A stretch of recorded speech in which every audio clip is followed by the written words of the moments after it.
Coming up on Bloomberg this weekend. A new chapter of the exploration of our celestial neighbor is complete. Integrity's astronauts back on Earth. To the moon and back, NASA's 10-day Artemis mission ends with a splashdown in the Pacific Ocean. 4 astronauts making history and paving the way for the future of space exploration. Vice President Vance touches down in Pakistan overnight for a round of high-stakes negotiations with Iran, while President Trump ups the pressure to reopen the Strait of Hormuz.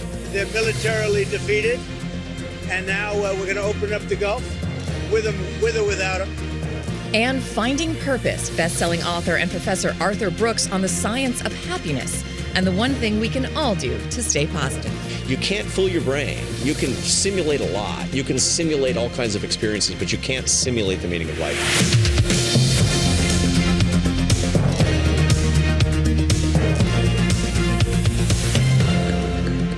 Welcome to Bloomberg This Weekend, coming at you live from Bloomberg's global headquarters here in New York. I'm Christina Ruffini with Lisa Mateo, and I'm Tim Stenivak in for David Gura this week, and it is Saturday, April 11th. Happy Saturday, everybody. Welcome to our listeners and viewers across radio, TV, YouTube, Bloomberg Originals, and all of our Bloomberg platforms. We are all of the places. And of course, we are literally all of the places this morning. We've got reporters on the ground monitoring the latest out of Pakistan.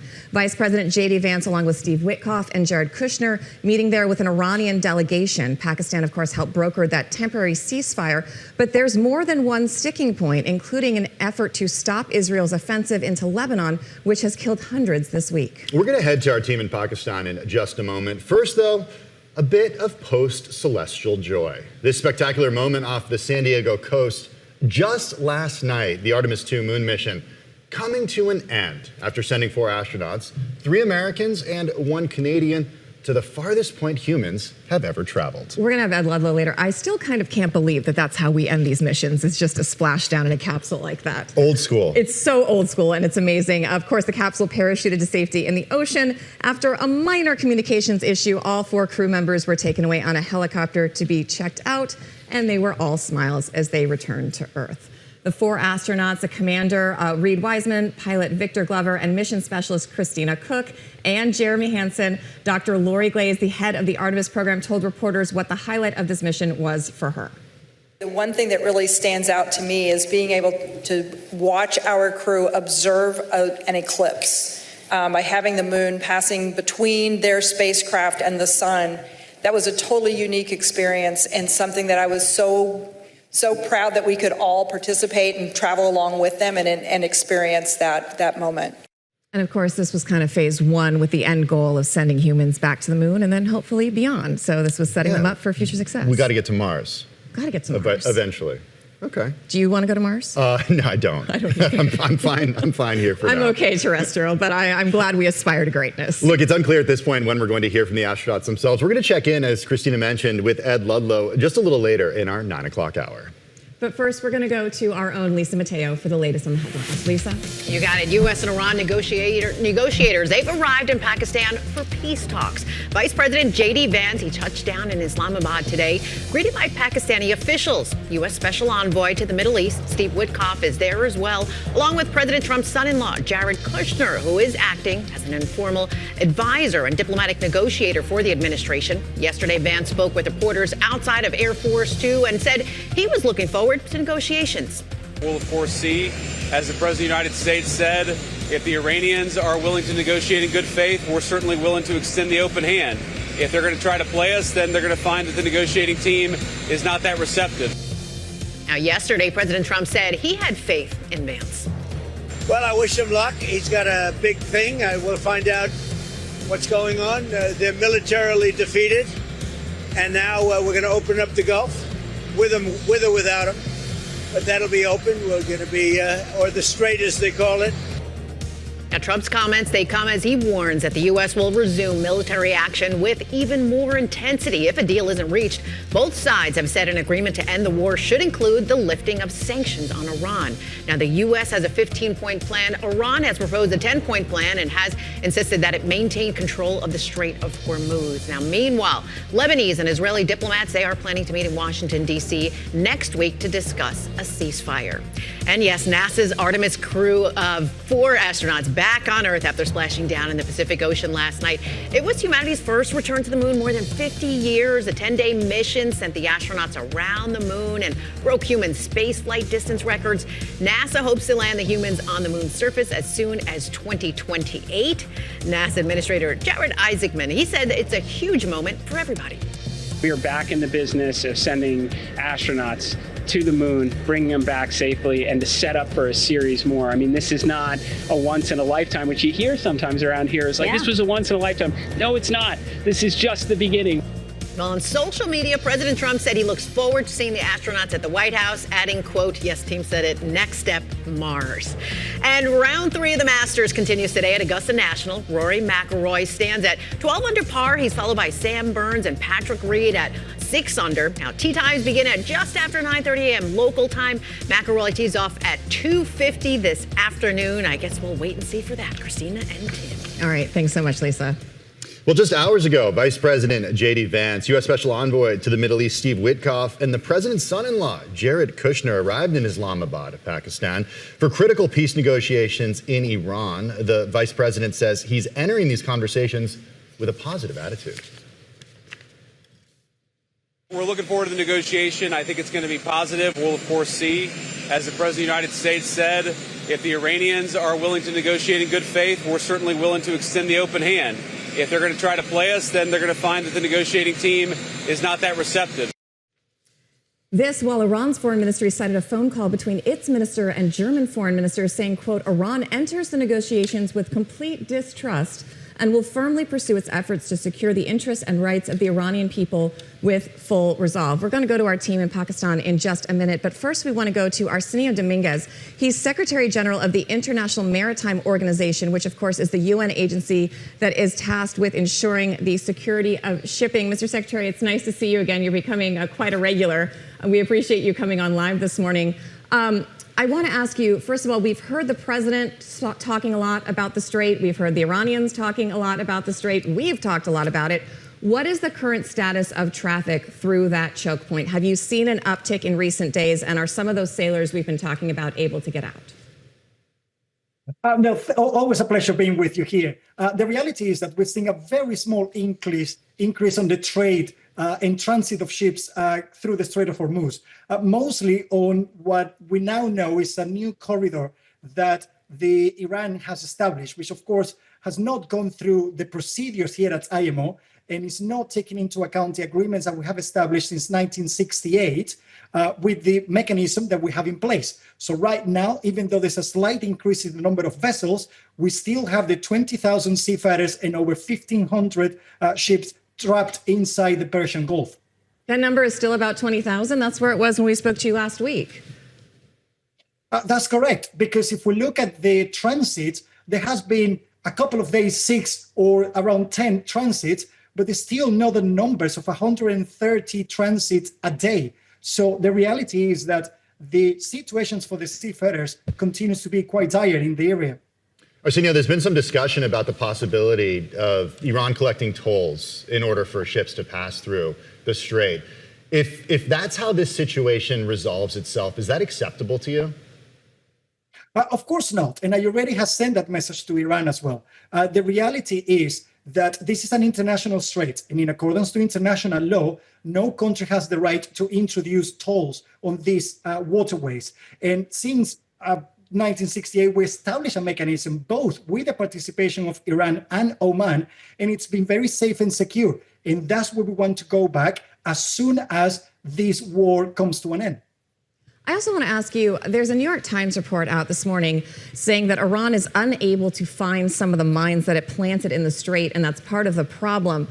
It says on Wednesday, the Iranian foreign minister said the Strait would be open to traffic with due consideration of technical limitations. American officials have said Mr. Arghashi's comments about technical limitations was a reference to Iran's inability to quickly find or remove these mines. Is that accurate? Is this an issue in opening the Strait, and how concerned are you about this? There's always a concern in case there are additional challenges to the merchant ships and, of course, the seafarers. The reality is that as of today, I don't have any official confirmations that there are mines in the regions. We will have to do an assessment and that is something that we will need the assistance from some countries that actually have come forward and have mentioned already that they are prepared to assist, but only after the conflict has come to an end. What would signify to you that the Strait is indeed ready for that next step, for these countries to come and help identify and possibly remove those mines? What do you need to see? Precisely is a ceasefire and a confirmation from all the parties in the region, particularly those involved in the conflict, that they will not be targeting ships. Because right now, that is the message that we have received from Iran, and it's something that continues to be detrimental and something that we will not accept. But before all that happens, until the Strait, we have the guarantees that the Strait is safe for the ships and the seafarers. I will not be calling for anyone to transit the region. I want to ask you, even if these negotiations are fruitful, and that's a big if, there's a difference between the Strait being nominally open and functionally open, and all the things we've talked about, and the risk profile, even if there is an agreement, it seems to me, really increases. Is there a concern that even if Iran and the U.S. say the Strait is open, that seafarers and companies still won't be willing to make this voyage for the foreseeable future? This is also linked to what is going to come out from this weekend. And of course, I'm hopeful that there will be positive results from these negotiations. And the moment that we have those green lights, we already prepared here at IMO, following the decision of our council a couple of weeks ago, a mechanism and a list of vessels in coordination with the industry representatives of how the vessels need to start transiting the Strait of Hormuz, a specific order. Because this mechanism has been there for several years, the countries know how to monitor the vessels. So we are ready to start rolling it out. The difficulty is that we will not do it until it is safe. Arsenio, this is like the worst case scenario when it comes to global shipping. This is the thing that the analysts were tasked with doing in years past because it was such an unforeseeable thing that could happen. When the world does get to the other side of this, how do you prevent it from happening again? We've been noticing, particularly in recent years, how geopolitical situations are impacting shipping, and shipping is being used as collateral damage. Right. The moment that we actually come to an end on this specific crisis, we just have to put in place the same operations that we have in the past, continue to have the negotiations and the agreements with the countries to play the role of monitoring the safety of the vessels, their security, and the protection of the environment. It has been going on for many years, and we didn't have a problem there since before the war. Arsenio Dominguez, Secretary General of the International Maritime Organization, thank you so much for joining us. We want to go now to Bloomberg's Pakistan Bureau Chief Fasi Mangi, who I believe is on the line with us. I know we've been having a couple audio issues. Fasi, can you hear me? Hey, I can hear you all right. Oh, wonderful. That's a beautiful shot. Can you just update us with the latest? You know, we've seen the delegations arriving. We saw Vice President J.D. Vance meeting with the Prime Minister there, but it's quite late in the afternoon, and my understanding is the official meetings have not yet started? Yes, that is correct. So the J.D. Vance has had a meeting with Pakistan Prime Minister. The Iranian delegation had a separate meeting with the Pakistan Prime Minister, but there hasn't been the meeting that everyone's been waiting for has not happened yet. I guess what I'm most interested to hear from you, Fasi, is the role of Pakistan in these negotiations. We know it's close to the Trump administration. Over the last year, it has ties with Iran, China, and Saudi Arabia. Certainly diplomatically, it's a win. But what pressure is the country under to end this conflict? What's at stake for Pakistan's government and its people in an era of higher energy prices? Well, obviously, you know, Pakistan is on the brink as well, like most countries in the world. And, you know, if this continues, the war continues, it's been 6 weeks now, it's been able to do better than many countries. But if this continues, then, you know, it's going to be terrible for Pakistan. But that said, you know, Pakistan is on a diplomatic high right now, and that is why it's in this position. It has good relations with everyone. It doesn't have an American base as well, and that makes it acceptable for Iranians to come and have a discussion as well. So we're seeing that, you know, there's been good support for Pakistan from all countries involved, Gulf countries, China, US, Iran, to host this talk, and we're just all waiting for what's going to come out of this talks. That's a really good point, actually, because one of the things I've been talking about is all the usual negotiators that do this, that we see a lot, the Qataris, the Omanis, the Jordanians. They were all kind of targets of Iran's missiles, so they weren't an objective player. And the other thing, Fassi, that you bring up is the fact that Pakistan does not have an American air base. And you're right, that's a big thing for Iran that does make this more palatable. Do we have any kind of guidance about whether or not this is going to start today? We've heard it's likely to only be one day. Do we think it could stretch?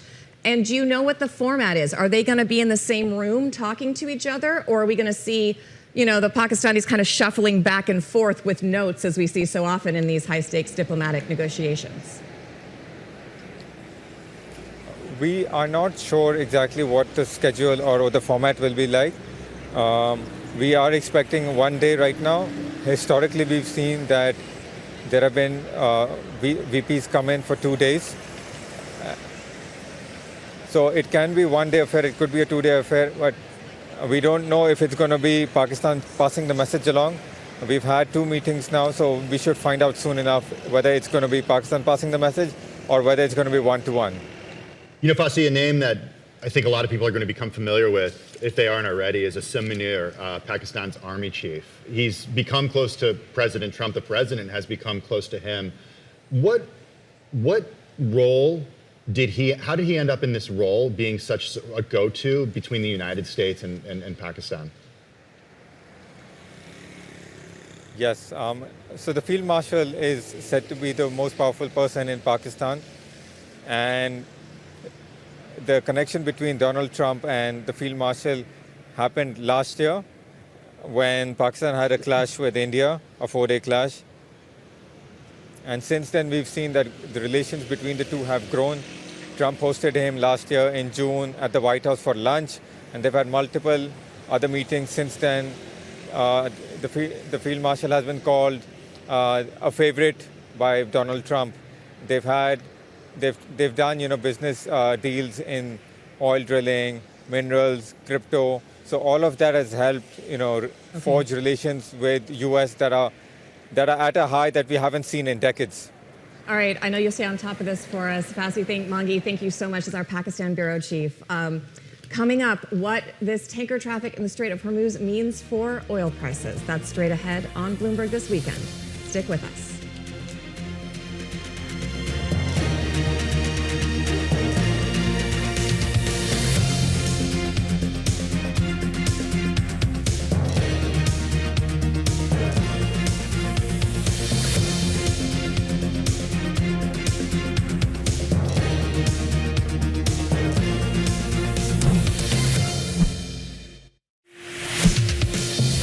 Thank you for joining us live on Bloomberg This Weekend. I'm Lisa Mateo. Let's get you up to date on today's top stories. Well, the National Action Network Convention, it continues today in New York City. Yesterday, former Vice President Kamala Harris drew cheers when she told Reverend Al Sharpton that she would consider a run for president again in 2028.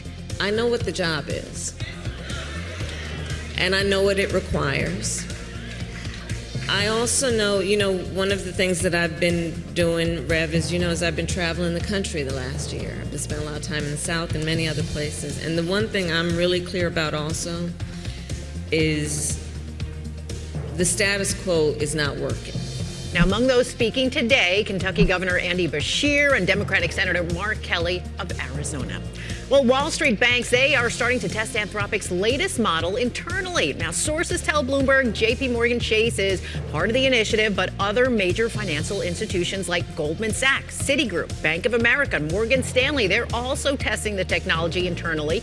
U.S. Treasury Secretary Scott Bessent, Federal Reserve Chair Jay Powell have encouraged banks to use the model to improve their defenses, warning them to take it seriously. San Francisco police have arrested a man throwing a Molotov cocktail at the home of OpenAI CEO Sam Altman. Now, it caused a fire to an exterior gate, but no one was injured. Altman posted a blog entry that included a photo of his husband, young child. He addressed those concerns about his leadership at OpenAI, also about fears that artificial intelligence poses risks to society, saying, quote, "I believe technological progress can make the future unbelievably good for your family and mine." And the 90th Masters Tournament in Augusta National tees off again today. Rory McIlroy has established a 6-shot lead. That's the largest in the tournament's history. Now, he tops the leaderboard at 12 under par, If McIlroy holds on, he will become the 4th player to win back-to-back at the Masters, joining Jack Nicklaus, Nick Faldo, and also Tiger Woods. Now, he tees off this afternoon, 2:50. That's the local time. Christina and Tim. Tim, I know you're going to be tuning in. Hey, right? as soon as I'm done with this. Yes, I know that you love That's golf. not true. I know. That's not. We I gotta bust appreciate golf, but neither of us are avid watchers. Obviously, you're not a golfer. I have attempted to golf for multiple men I have dated, and the men have not stuck, and the golfing has not stuck. So, all right, maybe we should let's just leave it there and talk oil. How's that? You got it. All right, as we were just talking Lisa. about before the break, tanker traffic in the Strait of Hormuz is nowhere near what it was 6 weeks ago before the conflict in Iran began. Well, in the span of a week, oil prices have fallen from about $111 a barrel down to about $95 a barrel at Friday's close. Even that is roughly 50% higher, though, than it was in February. Joining us now, Stephen Schork. He's founder and editor of the Schork Report newsletter. Stephen, good to have you on Bloomberg this weekend. I want to start with this idea of the equity market going back to levels that it was pretty much at, the S&P 500, before the start of this war. Yet oil prices are so much higher than they were before the start of the war. Is this a floor, or do you think, in the next few months, we could see, once again, $60, $65 a barrel again? No, I don't. I do think this is a problem. That is to say, the resumption of flows through the Strait of Hormuz and the peripheral damage that we've seen for infrastructure, particularly around the Gulf nations, that's not going to be solved. Now, what we're looking at here is a market that has, let's borrow the term, irrational exuberance. They want to believe this war is going to be over. And perhaps it is. And I hope it is. And I hope there's a positive resolution. But what we don't have a resolution to is the amount of damage to infrastructure that's been inflicted upon the market. So we're looking at the futures markets. And these are contracts that are derived from a physical market. But there is a massive disconnect now between the physical market and the futures market that you just referenced. So, for instance, NYMEX WTI, yes, is trading about $95 a barrel, to your point correctly. That's 50% higher than where it was in February. But when we look at the actual physical market, we're still trading, one blend of North Sea crude oil is trading at a $40 premium to where the screen is trading. So the futures market are pressing in some kind of hope, and hope is not a trading plan. The physical market is telling us that we are a long way from seeing any sort of resolution, that is to say, a resumption in prices going back to where they were prior to the conflict. You mentioned physical infrastructure, so I want to dig into that a little bit. We just spoke about the Strait of Hormuz and that being a choke point. Let's say the Strait of Hormuz does resume normal traffic, 120 roughly ships a day moving through it at some point in the near future. Is that enough to bring prices down, or is the physical damage to physical infrastructure creating this floor until that physical infrastructure is fixed? It's more so an issue in the natural gas market than it is the oil market. Okay. So we'll see that. Let's say we do get that resumption with the infrastructure. We're still at least 1 quarter away from seeing any sort of return to a normalization, as it were. Now that's a concern, because what happened, and this disruption occurred beginning towards the end of the first quarter. This is the weakest part of the calendar for demand for crude oil. Refineries in Europe, in the United States, and through the Middle East, they go into what's called turnarounds, or their maintenance season. So they ramp down operations to get ready for the summer peak season. So demand from the only people that actually consume crude oil, the refiner, was at its lowest point of the year. We're now well into the second quarter, transitioning into the summer, where demand is going to spike. So even if, best of all worlds, we get a resumption to flows, there's still going to be a lag, and that lag is going to run up against the demand that is about to hit the market over the next month and a half. So we are looking at a very volatile summer coming in. Now, the natural gas market, and when the natural gas market, we're talking about not only just gas to heat our homes and for our stovetops, but the knock-on to what we're seeing in the fertilizer market, because natural gas is such a big price driver in fertilizers and urea and helium and so forth. And when we were talking about 20% of the world's LNG capacity has been sidelined, and it's going to remain sidelined over the next 3 to 5 years with hit to Qatar.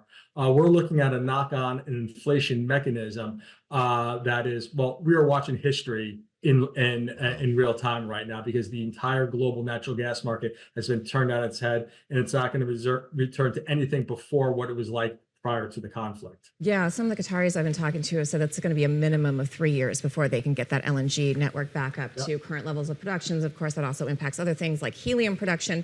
But before we move off oil, I do want to go back to something you were talking about, and that's seeing the surge right ahead of summer demand for oil. Everybody's trying to travel, everybody's trying to do things. That takes oil. Where are you going to see the downstream effects, and where are normal people going to see this impact them the most?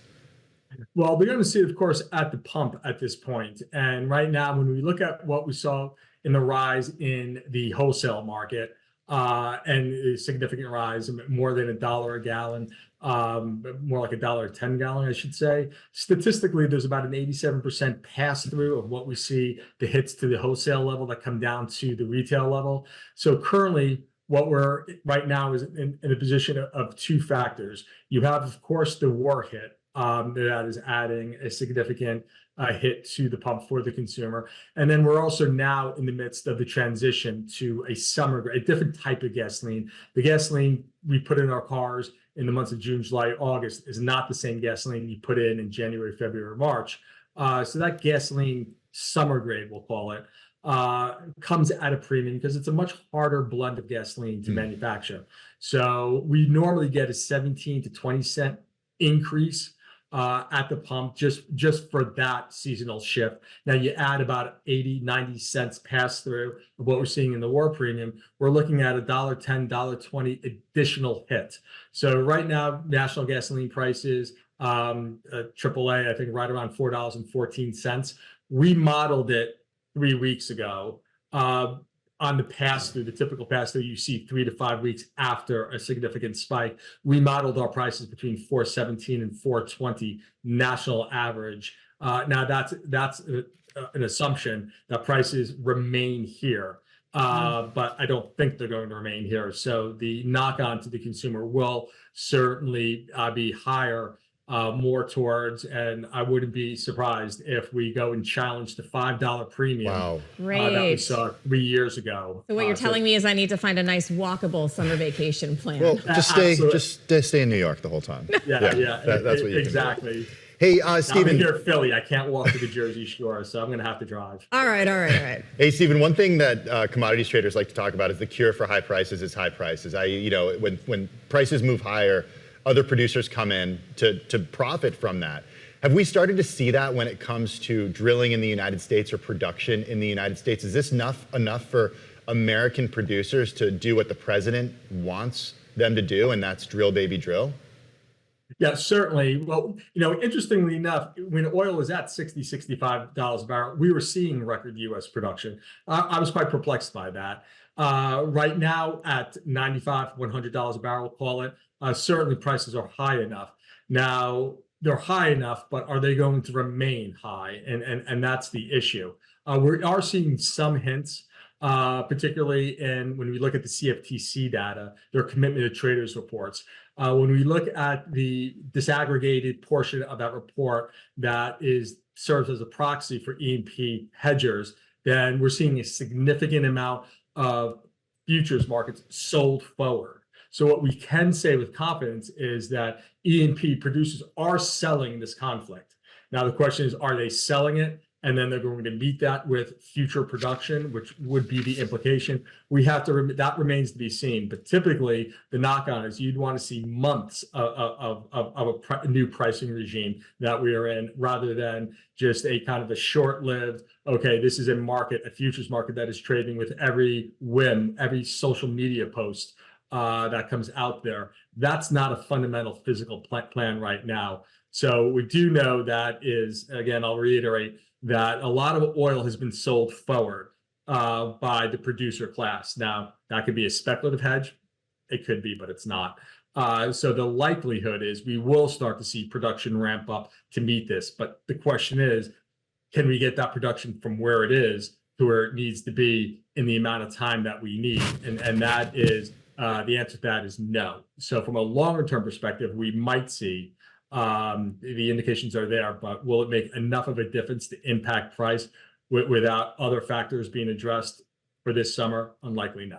Stephen, very quickly, we've only got about 30 seconds left. I do want you to talk about fertilizer. You say it's not tight, it's breaking. Helium, how that's going to impact AI expansion. What are the big red flags that are most concerning outside of oil? So right now for the natural gas market, of course, is fertilizer and what this means for food inflation. So our two biggest components, as Thomas Sowell said, inflation is not a problem if you don't have to eat or turn your lights on because food and energy are excluded from the official CPI numbers. So that is the hit that we are going to see. We're seeing it front-loaded in the energy complex, and if this persists, and it will, we'll see it at food inflation down the road. More fertilizer, higher prices for to put the seed in the ground, higher price to get the seed out of the ground, higher for your kitchen table. We're going to have to leave it there. Maybe you can come back some other year and give us a bit more good news, but we really appreciate having you on. Is that what's going to take a year until we get good news in this? I mean, I'm reading this report. That's my uninformed analysis, but we'll have to see. The helium question is such an important one. It goes into everything, including chip production. It's really, really critical, especially for all these things we're trying to do right now. All right, coming up next, Viktor Orban is facing his toughest political challenger in his 16 years in office. Bloomberg's Oliver Crook joins us from Budapest on Bloomberg This Weekend. Coming up.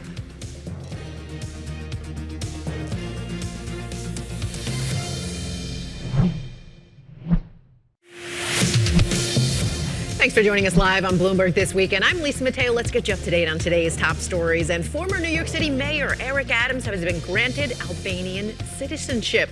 The country's president says Adams received the honorary citizenship at his request. Adams has been looking to leave politics behind for a life abroad, once describing himself as an international mayor. Now, he last visited the country in October as part of several international trips taken in his final months of office. And here's a fun fact. Adams' son actually lived in the country while competing in Albania's version of American Idol. Well, NBA Hall of Famer Shaquille O'Neal is making another business deal, partnering with the retail experience in Times Square tomorrow. He spoke about it alongside its CEO on Bloomberg's The Close.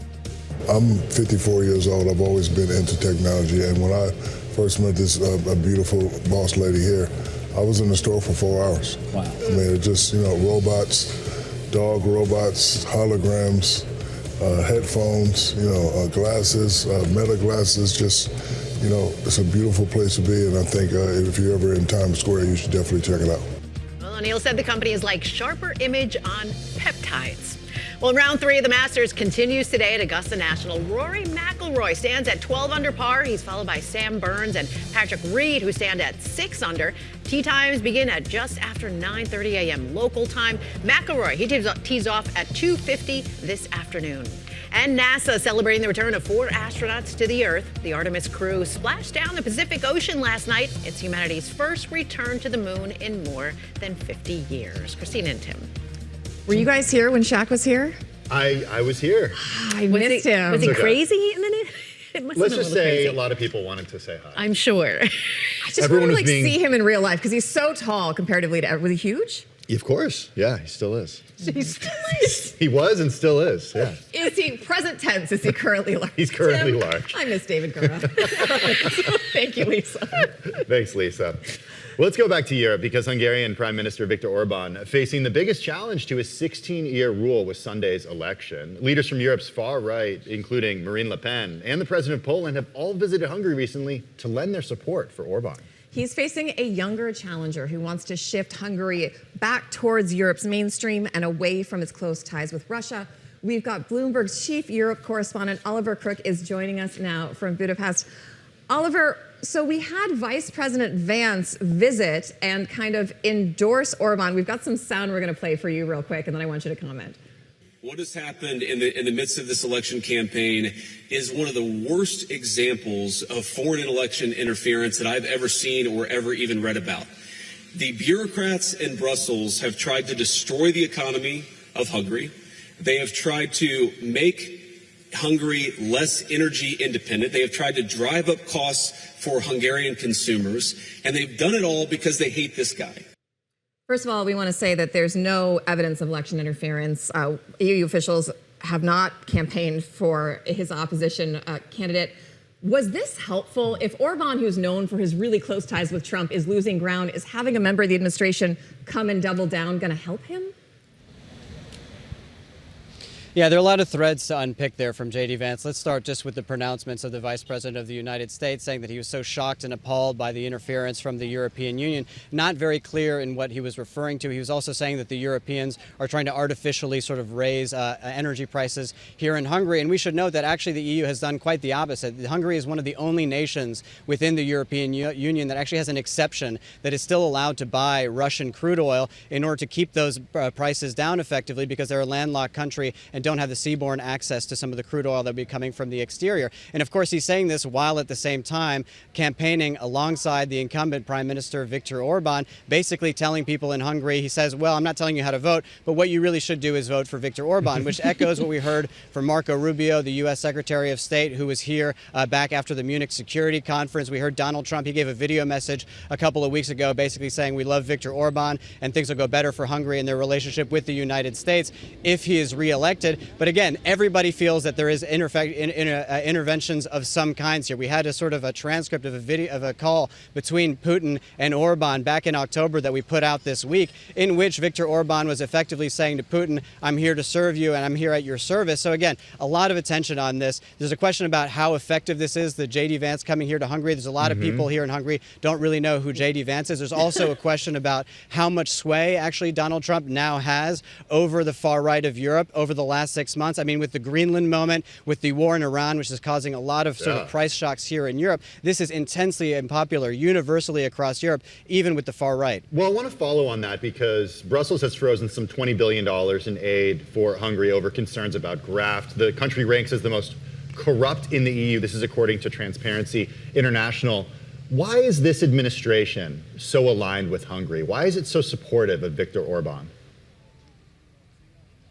So there are a couple issues here. So one of them is they see themselves as, in terms of the governments that are in power within the European Union, Viktor Orban is really on the same side of this sort of culture war and MAGA movement. You know, it's really sort of anti-woke, really sort of anti-democratic in some ways. And that is something that obviously the MAGA movement is, you know, finds very appealing within the European Union, somebody that's sort of on their team. That being said, I think a lot of this comes down to a personal relationship, one directly between Viktor Orban and the President of the United States, Donald Trump. Viktor Orban got on Team Trump very, very early on. You know, he went to the United States and visited Trump before he was reelected president, has been out there outspoken, very sort of positive about the President of the United States. And as we know, for Donald Trump, these individual relationships are very, very helpful. And of course, also helpful to try to sort of slow things down at the European level. I mean, you heard it there from J.D. Vance. This was an opportunity not just to endorse Viktor Orban, but to take numerous shots at the so-called bureaucrats from Brussels, which they see as really sort of anti-MAGA. That sort of multilateralist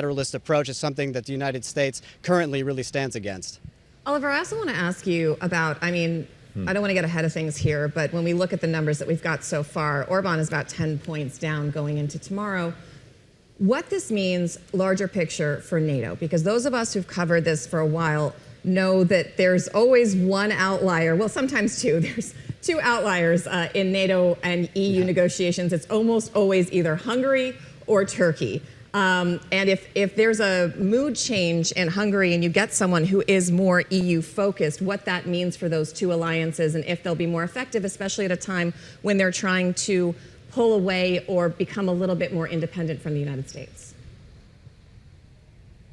Yeah, I mean, I think it's very, very significant who gets elected here in Hungary. I mean, we should say, obviously, it's very significant to the 10 million people living here. But I think that in terms of immediate effect, who you have sitting as a prime minister of Hungary will have an immediate effect on geopolitics. So that, exists at the NATO level. Generally speaking, Hungary is kind of benefiting from being at the table of the Europeans, being intensely critical of the Europeans, but still sort of benefiting, A, from EU money until fairly recently, and also the security alliance and the security umbrella that NATO NATO provides, while at the same time managing to be very, very close to President Putin, gaining a lot of support, at least the Orban camp from President Putin. So again, they've managed to play that sort of middle role. I think there's a real question, though, about how different Peter Magyar is going to be. He staged this absolutely spectacular campaign over the last 2 years, and we should say how difficult it is to get a 10-point lead in a Hungarian election. I mean, Orban controls most of the media here, and I'll tell you just anecdotally, you take a cab from the airport coming into Budapest. Sorry. Yeah, go ahead.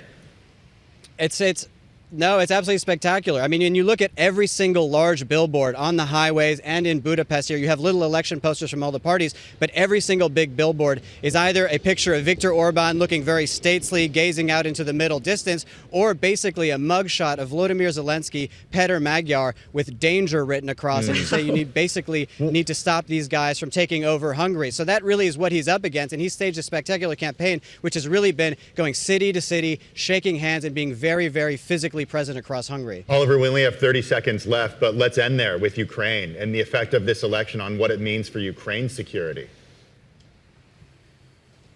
I think it is the most significant election you're going to get in Europe, certainly in the next 12 months for Ukrainian defense. Viktor Orban is the only person that is blocking a 90 billion euro loan at the European level to go to the Ukrainians. I think that this election will be watched obviously very closely here in Budapest and across Hungary, but will be watched even more intently from Kyiv. Oliver Crook, thank you so much, and we're going to talk to you again tomorrow as you keep track of these critical elections for us.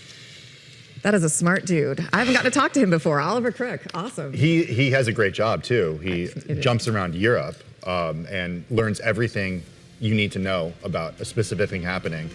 I mean, parachutes in. Clearly, I'm going to be bugging him some more on the weekend. It's very cool. All right, coming up, buzz balls and reading I was retweets. waiting for that segue. You know what? We're all about odd segues here on the weekends. We cover it all. We bring you some of the terminal's most read stories. That's next on Bloomberg this weekend.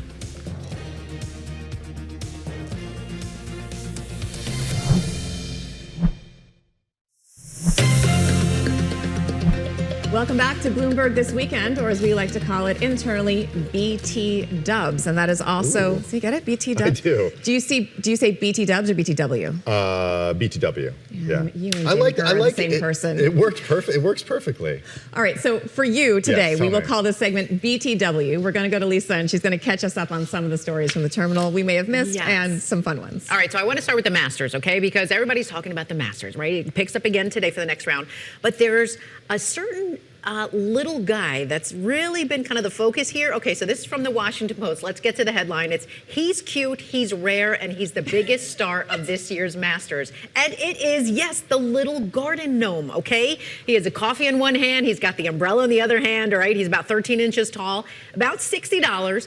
But people line up for hours. A $60 garden gnome? I mean, he's cute, but I don't know if he's $60 ahead of time, cute. because this is the only place you can get it. Like, you can't go online and just order one. He does have a little umbrella. Yes, he does. Unless you kind of do it through like eBay or something, like, you know, the second market. Do you have to have a lawn to get him? No. Like, would he look good in the hallway of your apartment building? Yes, right? totally. How long would he last in the hallway? I don't know. There's also a lot of dogs in our apartment building. One would probably just like pick him up and take him away. Or do something worse. Okay, well, that too. That could happen. It's a gnome. Who knows? It's a gnome. And the reason why it's so big now is because there's rumors that he's going to be disappearing. So this might be the last time that you can get your hands like magically or like manufacturing? They won't make them anymore.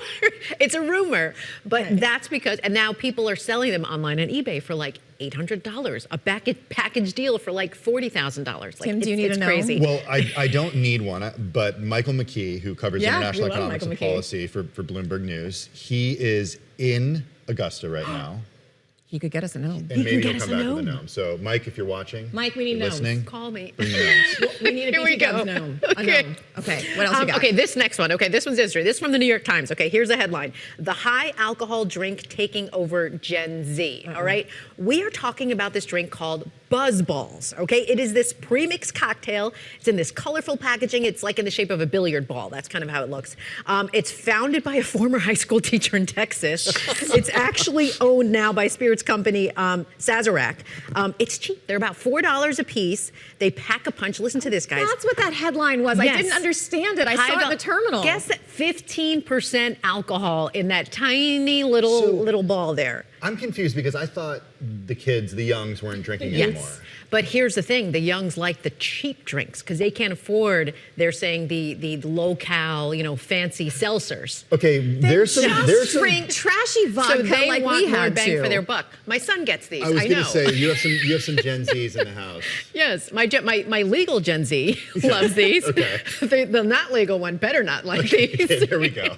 But that's the problem they're saying is that because they like these things, and then there's bigger ones. They have the Boulder, which is like a huge one that kids take to parties, but they like it because they say it's cheap. They get a quick buzz real fast, and I mean it takes you back to college days when it was like Mad Dog 2020. Or now you're speaking my language. It's like fancier trash can punch. It's like portable trash can punch. Whatever just happened to Natural Light?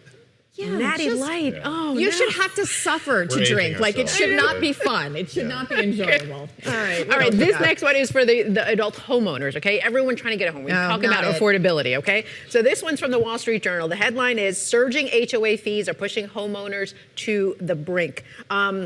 So rising HOA condo fees too. Insurance, maintenance for common spaces, amenities like swimming pools, golf courses, this is what all the HOA fees cover. But they've been getting a lot higher. Exactly how much? Okay, so the median monthly condo fee up 29% from 2019 to $420 in 2025. Some people are paying as much as $1,500 a month for HOA fees to get all the good things. That's insane because you own your house. But condo fees are also really, really high. They're like a whole other rent payment. Yeah, so I think the challenge when people think about affordability is, okay, so what's my insurance going to cost? My homeowner's insurance, what's my mortgage going to cost? And now what's my HOA going to cost? And the thing is that HOA fee can be variable. So if you plan for it, it could go up so much and that makes things unaffordable. Right, and if these places have a big, project that they have to do, it's going to spike significantly, if they have to make Yes, the place I lived in D.C., they needed to redo the roof, and everyone was going to get like a $20,000, I forget what it's called, on their bill. They had to split the cost. That's why you moved here. That's the reason. A nice, I rented. much more affordable place I'm in DC. I'm still renting. All right, this last one, it is from Bloomberg The Weekend, okay? And the headline, Christina, you're going to like this. I know you're part of a book club, okay? So people are paying $1,000 to read among strangers, okay? So think of it as like this traveling book club, okay? So they're gathering at, a country house, a hotel. They're working through their personal reading lists. It's U.S., big in the U.S., big in the U.K. So you read in silence, right? But you also do different things, like you can hike and you can go to yoga class and you can, have a field trip to a bookstore. It's just in this why are you looking at me like, no, I like it. No, I like thinking guys, it over. I like it. Lisa's I read in silence every day on my commute. Yes. But you don't want to go to a French country house and sit out with people with other read? people, random people. That sounds pretty great. Doesn't that sound great? I think we could all use that. But $1,000, that's usually kind of the cost of some of these trips. And some of them are a little bit more, but people say, get back to socializing because so many people are on their phones nowadays. Like you said you read on the train, and a lot of people I just see are on their phone on the train. Or you have people on the train with their books, but then the phone is right there. Yeah. And it's like, and I'm guilty of it too. No page is read on the way home, just looking at the phone. There's this quote that New York has lost something magical. We can no longer see what a pretty girl is reading on the subway anymore because people don't have physical books anymore. I think they're back. I think they are back. I'll go back to the Gen Z folks who love buzzballs. I think they're reading. I'll they're let reading, them they're have reading buzzballs actual, if they read actual they're books. Reading actual I will books. Gen Z. I will They're let you reading have actual this. All right. We're coming up on 8 a.m. Still a lot more headlines ahead. Negotiations are underway this morning in Islamabad. The next hour of Bloomberg This Weekend starts right now.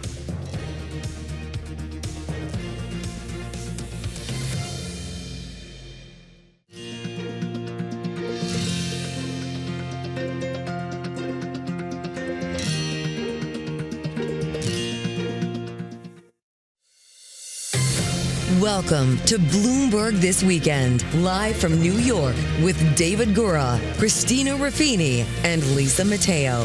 The latest headlines, key analysis, big interviews, and the stories that hit home on your days off.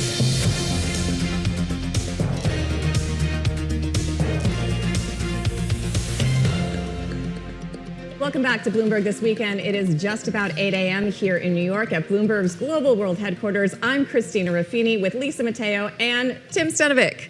who is in for David Gura today. I am. We are watching the latest out of Pakistan because our top story today has to do with everything happening when it comes to potential peace negotiations between Iran and the U.S. We're going to go live there and have the latest with analysis and news about what's happening on the ground when it comes to these negotiations. That's right. But first, we're going to go to Lisa Mateo for the headlines. And let's get right to that. Yeah, Vice President J.D. Vance, he's arrived in Pakistan for peace talks with Iran. Now, Vance, he touched down in Islamabad today. He was greeted by Pakistani officials. He later met with Pakistan's Prime Minister. Vance is joined in Pakistan by U.S. Special Envoy to the Middle East, Steve Witkoff, is there along with him as well with President Trump's son-in-law, Jared Kushner. Now, yesterday, Vance spoke with reporters outside of Air Force Two. We're going to try to have a positive negotiation. The president has gave us some pretty clear guidelines, and we're going to see. Well, yesterday, President Trump said that he had faith in Vance. He also talked about the Strait of Hormuz. Well, I wish him luck. He's got a big thing. I will find out what's going on. They're militarily defeated, and now we're going to open up the Gulf with or without them. But that'll be open. We're going to be, or the Strait as they call it. Now, Trump's comments, they come as he warns that the U.S. will resume military action with even more intensity if a deal isn't reached. Both sides have said an agreement to end the war should include the lifting of sanctions on Iran. Now, the U.S. has a 15-point plan. Iran has a proposed 10-point plan and has insisted that it maintain control of the Strait of Hormuz. Now, meanwhile, Lebanese and Israeli diplomats, they're planning to meet in Washington, D.C. next week to discuss a ceasefire. And NASA's Artemis crew of 4 astronauts back on Earth after splashing down in the Pacific Ocean last night. It was humanity's first return to the moon in more than 50 years. The 10-day mission had sent the astronauts around the moon and broke human spaceflight distance records. NASA hopes to land the humans on the moon's surface as soon as 2028. Orion's program manager, it's Howard Hugh. He said that it's a huge moment for everybody, but there's still more to be done. I think this mission has been historic and has demonstrated new capabilities for Orion spacecraft, has taken our crew farther than any crews that have ever gone to the moon and back safely. 252,756 miles. And that is a fantastic feat. We got a lot more to do. Social media President Trump said he looks forward to seeing the astronauts at the White House, adding, quote, next step, Mars. And round 3 of the Masters, it continues today at Augusta National. Rory McIlroy stands at 12 under par, followed by Sam Burns and Patrick Reed at 6 under. Tee times, they begin just after 9:30 a.m. local time. McIlroy tees off at 2:50 this afternoon. Christina and Tim. Thanks, Lisa. Well, just a couple hours ago, Vice President J.D. Vance, Special Envoy Steve Witkoff, and Jared Kushner met with Pakistan's Prime Minister ahead of these highly anticipated peace talks between the U.S. and Iran. We're going to go live to Pakistan in a moment, but joining us now, Bloomberg's Israel Bureau Chief Ethan Bronner and White House Correspondent Catherine Lucy. Ethan, I want to start with you because in Pakistan, we have representatives from Iran and representatives from the United States, but not there and not represented is anyone from Israel. Is it possible for this war to end without Israel's participation in peace talks?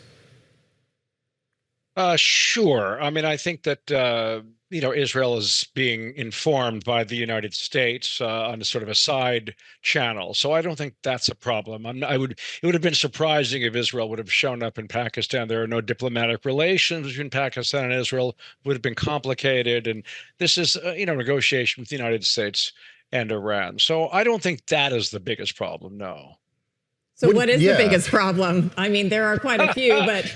Well, there are many, many problems, yeah. I mean, Israel's presence at the table, I guess, is just not a very high one on the list. I mean, the biggest problem, of course, is that the United States and Israel launched this war 6 weeks ago and thought they could effectively take apart that regime and force change.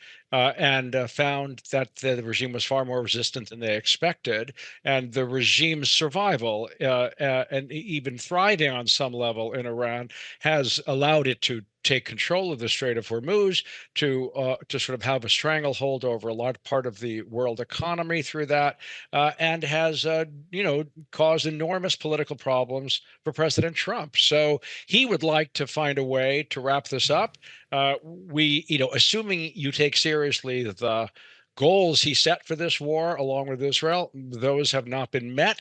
So to end it and not reach those goals, what does that mean for the security issues that he raised? On the other hand, to not end this war and allow oil and fertilizer and all the other issues that we're facing to go forward when most people did not consider this a necessary war also seems unlikely. I would say it's very gloomy picture, frankly, from the point of view of the United States. Catherine, I want to go to you because I think I know the answer to this, but I'm going to ask it anyway. Do we have any more information from the White House about when these talks are going to start? Because it's already getting quite late in the afternoon in Pakistan. What the format of them is going to be and how long they're willing to stay there. Are we still planning on only one day of talks regardless of the outcome? Yeah, thanks so much. I mean, we don't have a lot of information about how this is going to unfold. Obviously, we know that Vice President Vance is over there to lead this, with Jared Kushner and Witkoff. They have already had this initial meeting with Pakistan, but we're still waiting, honestly, for more information about how this is going to unfold, how this is going to proceed. And this is a very high stakes moment for the vice president. We've never really seen him play this kind of role on the world stage before. It's kind of a classic vice president assignment, which is, high risk, but potentially some reward. It would help him, obviously, if he can help, broker some kind of deal here as he looks ahead potentially to 2028.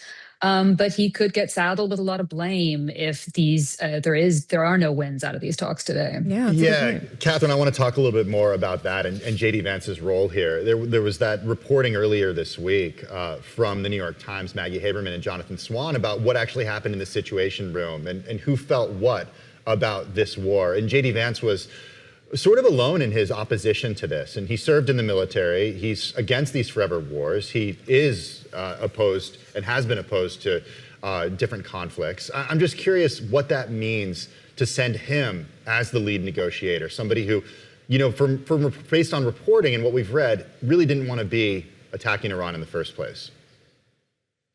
Well, certainly we know that, in those private conversations, J.D. Vance was, among the more skeptical, or certainly someone who wanted to, sort of have a more robust debate, bring more information to the president. And yes, he has a history of raising concerns and expressing anxiety about forever wars. So that is a key dynamic going into this. And the president was influenced by a lot of folks from outside of the White House as he made the decision to do this. Also important to note that J.D. Vance has been very clear publicly that once the president made the decision, he was with him. He has defended it. He has been vocal about that, and that he is part of his team. I mean, the thing is that sending him over there really sort of saddles him with it, right? It puts it around his neck as well, and there's no way for him to distance himself from this war now, given that he is now really sort of taking a leading role in the diplomacy here. Ethan, I want to ask you about the role of nationalism, because this is something we've seen time and time again, where countries who may not like their leader go into a conflict, go into war, and kind of close ranks behind them. And what I'm hearing from Iranian friends and people I know who have family there is that they hated this regime. Many of the ones I've spoken to are not friends of the Ayatollah, of the clerics. They are happy to see them go. But the way the U.S. has gone about this conflict is not making friends and winning over hearts and minds. And Iranians are almost starting to close rank. Do you think the scorched earth tactics we've seen in some places from the U.S. have made it harder for a moderate regime to come in and take hold in Tehran? I do. I think the things you said are very likely to be true. I mean, this was even a year and plus ago in the 12-day war in June of 25. The question is, raised both here and in the United States and generally, that this is a very unpopular regime. They were barely able to keep the lights on in Iran. There were droughts. This is a country that's oil rich and spending vast sums of money on Hezbollah and the Houthis and Hamas instead of on its own people. And obviously, the idea was that people are unhappy and want to get rid of it. But if an outside force comes and starts to bomb the place, the natural reaction is to gather around those your own people. And it looks like that's kind of what's happened. I mean, it's also true that this government in Iran I think, was far more skilled at decentralizing its command structure and so on. It's a vast country, almost the size of Western Europe, 90 plus million people. This was not a Venezuela Mark II situation. And the Israelis and the Americans, at least the Americans led by President Trump, seemed to hope and believe that it might be. And I think that you're right. It's all kinds of things have happened that not what they expected, including a sense among a bunch of Iranians, and we don't have any polls, just the impressions that you've laid out, that they're angrier at the outsiders than they are at their own government. Hey, Ethan, we've spoken to you quite a bit over the last 2.5 years. And one thing that we've learned is that you've spent more time in your bomb shelter along with your fellow Israeli, people who live in Israel and your family, than you would have liked to, especially over the last few weeks. And I'm wondering if that has changed and how much that has changed since Tuesday and since this fragile ceasefire. Well, it's completely changed. You're looking at me in my bomb shelter because it happens to be my study. But after the ceasefire was announced, there has been very little. There was a Hezbollah missile that reached Tel Aviv the night before last, but generally people are out. I just actually came back from the seaside where I had lunch, and lots and lots and lots of people are out. So there is generally a sense of security now in this moment of ceasefire, for sure.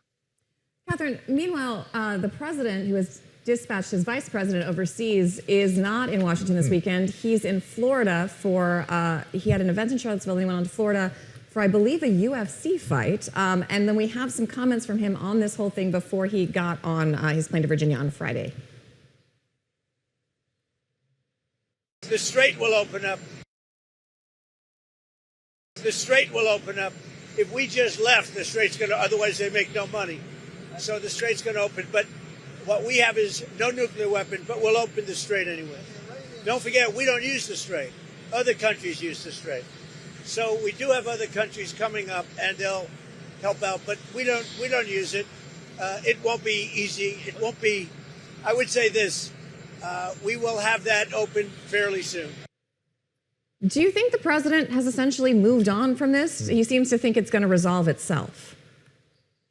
No, he hasn't moved on. And one tiny thing, he was in Virginia yesterday at this event. He actually went back to the White House last night, and he's expected to come down to Florida. Oh, thank today, you. Okay, where there is that. Yeah, just that's just a tiny programming note. Yeah, he's supposed to, but he is supposed to attend a UFC fight in Miami tonight. That is the expectation, and then be here for part of the weekend. I think that he has made very clear he would like to move forward. I mean, he also said in those comments to reporters, they've effectively, defeated Iran. They're it's basically done. And you've seen him laying that kind of rhetorical groundwork for some time, right? We've heard him talk about how this mission is basically accomplished. They've done what they've wanted to do, whether or not that is the case. And I think what's happening, obviously, and this was referred to earlier, I mean, he is under an immense amount of pressure about domestic gas prices, about public opinion polling, and about the midterm elections, which were already expected to be challenging for Republicans, and now are looking increasingly dire. I mean, the public is not sold on this war, and the rise in gas prices is only sort of juicing frustration that was already there over the cost of living and prices. I want to bring in Philip Crowther. He is joining us. He's AP international correspondent. He's joining us from Islamabad right now. Philip, we're going to get back to the affordability portion of this for Americans, and especially as Republicans and Democrats go into the midterms in just a few months. But since you are in Islamabad, just bring us up to date on what has happened with negotiators. What's the latest that you're hearing on the ground between the U.S., Iran, and Pakistan? Yeah, this is where we have to start talking about what direct talks and what indirect talks are between the United States and Iran. That is why we're here in Islamabad. That is why there is a mediator between Iran and the United States, and a host, of course, for these talks about the ceasefire, maybe peace talks eventually. So what Pakistan is doing right now is it is meeting through its Prime Minister Sharif with the two delegations. A meeting with the Iranian delegation has already happened. Iran represented here by its parliament speaker and by its foreign minister. Of course, as you know, on the US side, it's J.D. Vance, the vice president, Steve Witkoff, the chief negotiator, and Jared Kushner as well. They have also now met with the Pakistani prime minister. Now, that's how these talks tend to work, because the United States and Iran obviously don't see eye to eye together and don't tend to be seen in the same room together either. It's what often happens with warring factions. You need a mediator in the middle, and that is Pakistan here. Of course, the hope here is that eventually, after those meetings are done, that there might be a rapprochement, if you will, between Iran and the United States, an actual physical rapprochement here in Islamabad, and that they will actually be able to sit, not necessarily side by side, but opposite each other in a negotiating room here in the Pakistani capital. Now, it's important to note, though, that there are obviously huge differences between these two sides when it comes to extending this very tenuous ceasefire and maybe reaching some kind of a peace agreement. And that starts with Iran setting some preconditions to even meet in the first place with the American delegation. The Iranians say that they want some of their frozen assets released in Qatar, for example, and that they want a ceasefire that is very tenuous right now to also include Israeli attacks on Hezbollah targets in Lebanon. That clearly hasn't happened over the last 24 hours. So there is still a small question mark over whether we're going to see these actual face-to-face meetings between the US and Iranian delegations. Even if they don't, there can still be a successful outcome here, but it is a sign of how these two sides, even though they're used to negotiating with each other, they obviously don't see eye to eye with each other. Philip, you're speaking music to my diplomatic reporter's heart, because I have also been trying to explain to folks that just because they're in the same city doesn't mean they're in the same room. Even if you see a photo of them, that doesn't mean that's where the negotiations are taking place. Normally with Iran previously, when the Qataris, the Omanis have been moderating, they've been doing exactly what Philip was saying, essentially passing notes back and forth, delivering terms. But Philip, you know this, that takes a long time. And when I've interviewed high-profile diplomats who facilitated these talks, even they express frustration about how long indirect talks take. It's getting late there. They're not even really going with this. What are they going to get done in the day that they've laid out? Do you think these are going to drag on, or do you think they're going to say, this is great, let's try again next week? Look, it all depends on what you might consider a measure of success in these talks. From the Pakistani side, they, as mediators, are already very proud, I can tell you, that they are hosting these talks in the first place, and that they are seen as the country responsible for bringing this ceasefire to a reality in the first place.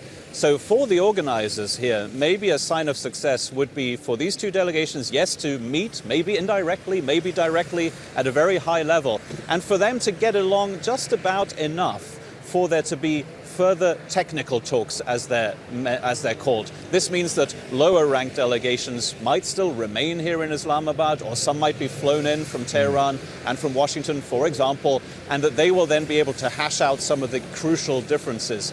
How does one come to an understanding when the United States wants the nuclear program in Iran curbed or almost halted entirely, and when Iran says it has a right to a nuclear program? How do they get to an actual agreement how the Strait of Hormuz might be reopened when the United States says it has to be open to all, or even the United States might want to make some money with it, and Iran says that it wants control over the Strait and actually make some money with it, as it has been doing over the last few weeks in the first place.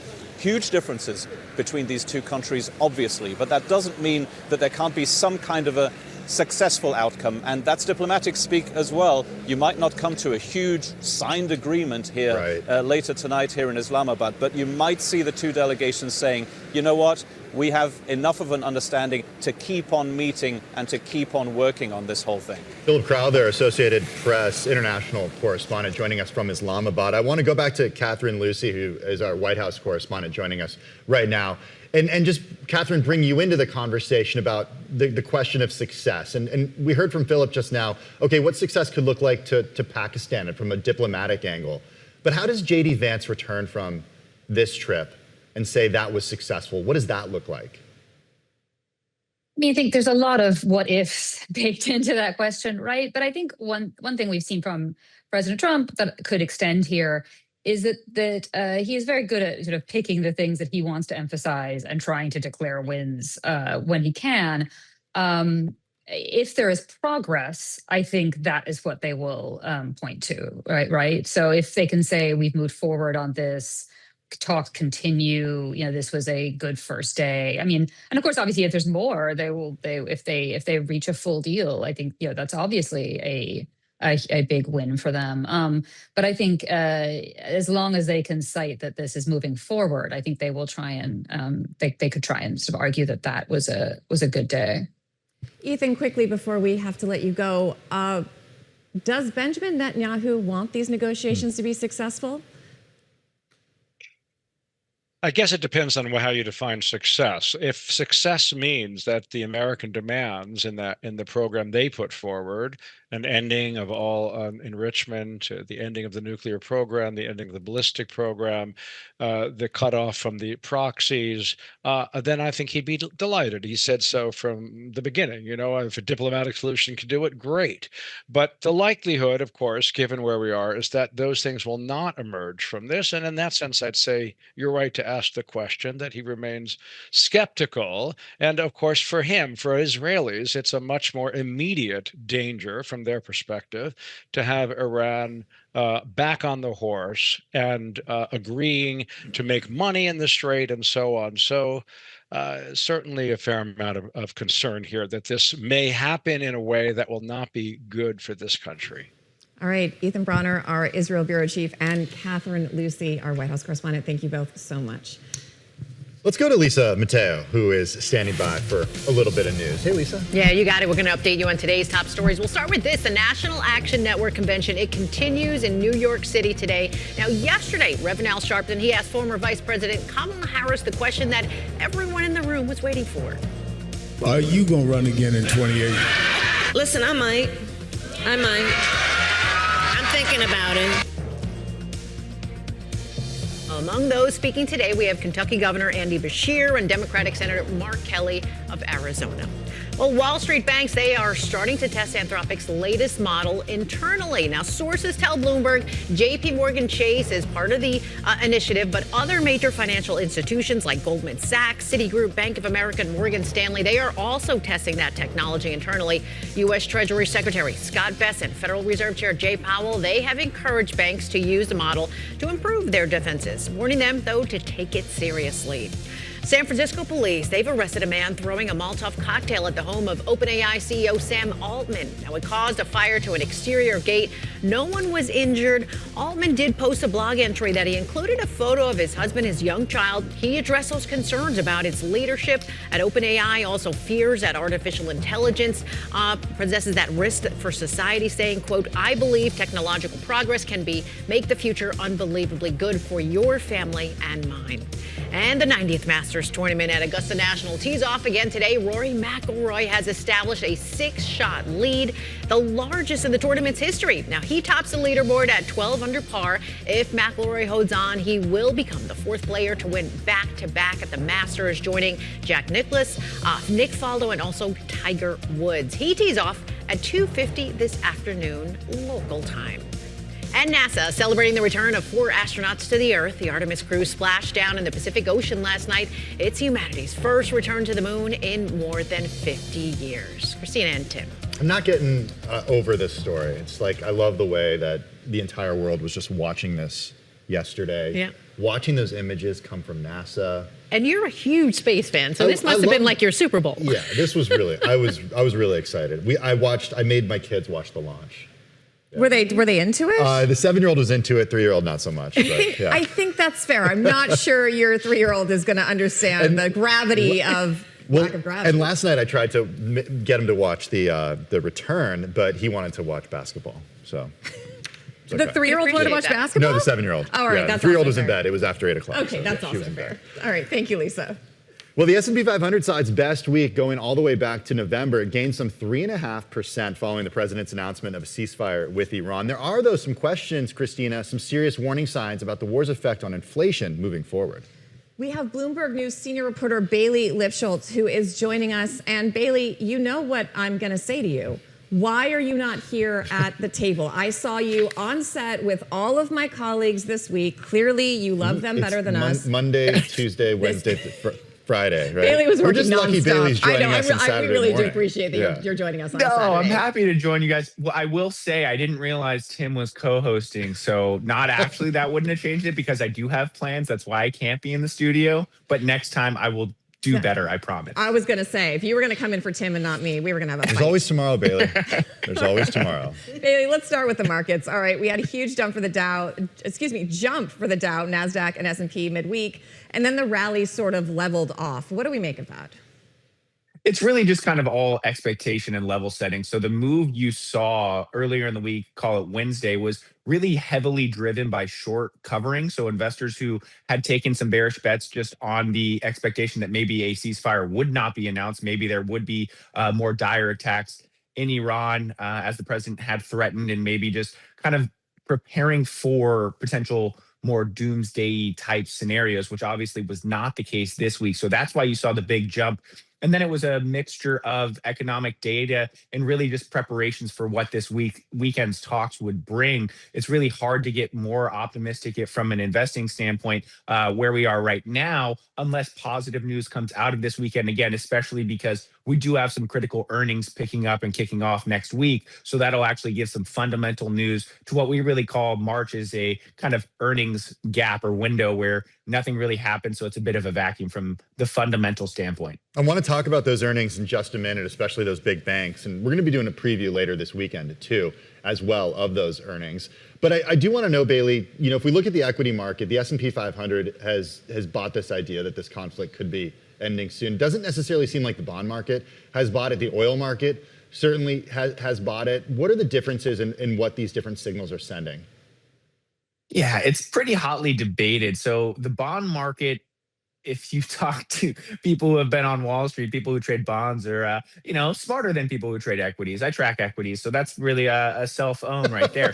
But the big thing, Tim, is that we've been tracking equity markets moving in line kind of opposite of the oil market. So really that's been the big driver and uncertainty around inflation. When you look at the bond market, it's not really buying this expectation that we're in an all clear scenario, but it does seem like there's a lot of cash that wants to rotate into equities. There's been really a push to move higher, but I have talked to a number of people on Wall Street who have been cautious on this and really pointed to the fact that, yes, the S&P 500 is back within 1% of where it started the year, but all things considered, you have private credit issues. You do have software stocks down sharply, broadly speaking. You're looking at big companies down 30, 40, 50% over the last year or so.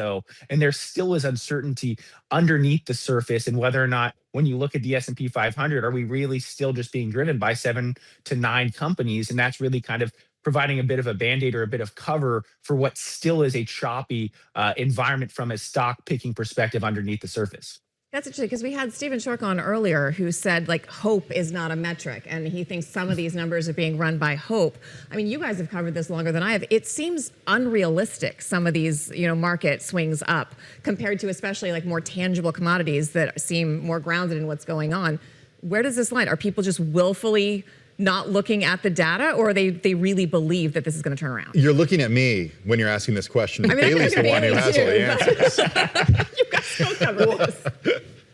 The question comes back to what's the ultimate market driver? Or if you look at the percentage of earnings from corporate America, it's driven by businesses. And as much as we've talked ad nauseum about the K-shaped economy and how much the bottom quartile of U.S. consumers has struggled, corporate earnings still look pretty darn good. And if you are buying the idea that AI and the investments from some of these hyperscalers can ultimately bring the next kind of inflection point and drives earnings even higher and productivity even higher, similar to what we saw with the advent of the internet, or if you're Jamie Dimon going back even further to things like railroads, the question ultimately is the investment worth it? And money is being spent by these companies, and these are companies that are throwing off plenty of cash. So there is a fundamental argument that things still are better than feared.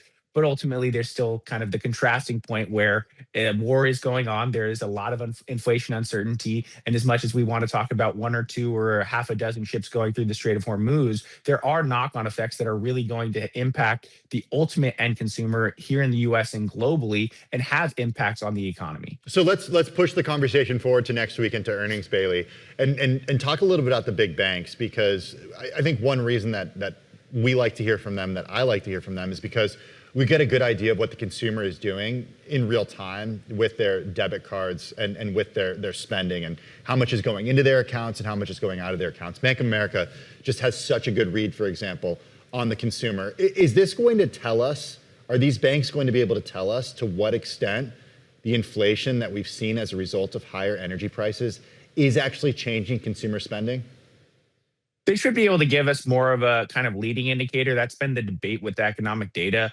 At this point, you're looking back at February data or March data, and it's kind of a bit stale. So when you are getting more live commentary from CEOs, as you mentioned, Bank of America, JP Morgan, Goldman Sachs, they can kind of lift the hood and show us what's going on, at least with their customers. Tim, it's also interesting because they can provide updates on what their view is on things like private credit, M&A, and investment banking fees, and areas that really help drive not only the U.S. consumer and how consumers are feeling, but ultimately kind of the economic engine that is Wall Street and that are these financial institutions. So they do have the opportunity to give a better perspective, kind of a more holistic perspective, in my opinion, just having covered these markets for some time, of what could be going on and what's going on in different pockets. And I do think that's why people really zero in on the earnings calls from these CEOs and look at some of the letters that can be published with quarterly updates.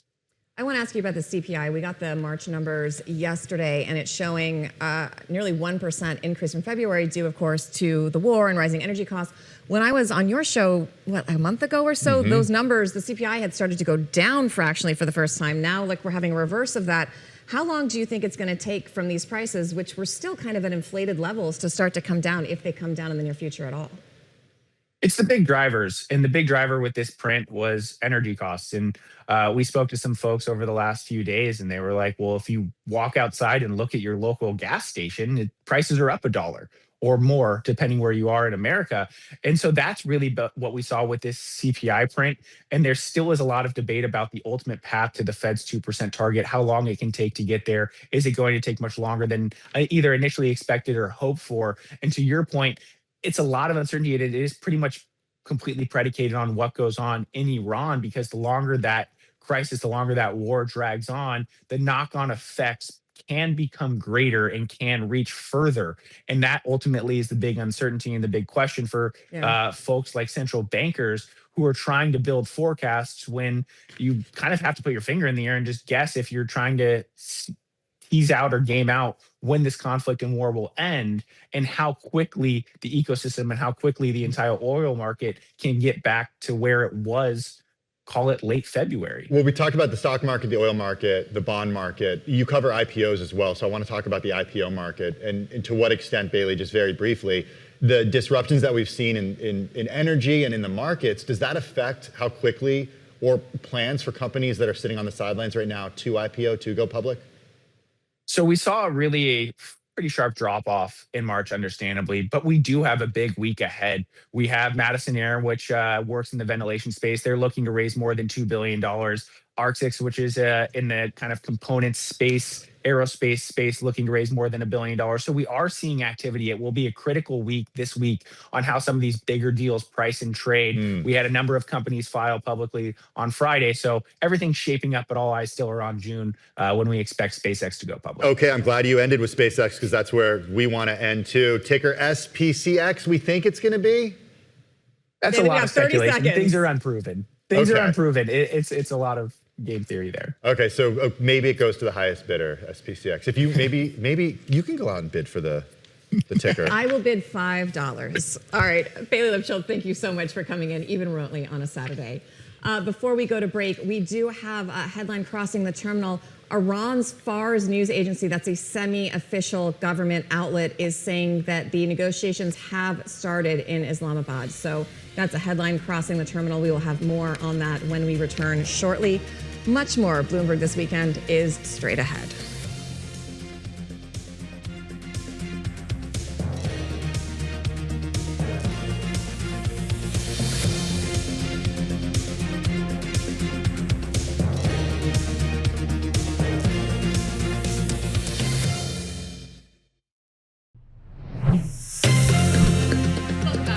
Weekend. I'm Christina Ruffini here with Tim Senovec, and Tim has been listening to a project we've been working on in the newsroom with a friend of yours all week. Yeah, so you apparently got to go to the International Auto Show with Matt Miller, which, by the way, I think... And this was my first Matt Miller experience. I think anyone who knows Matt Miller or even just experiences Matt Miller, they should auction that experience off for charity.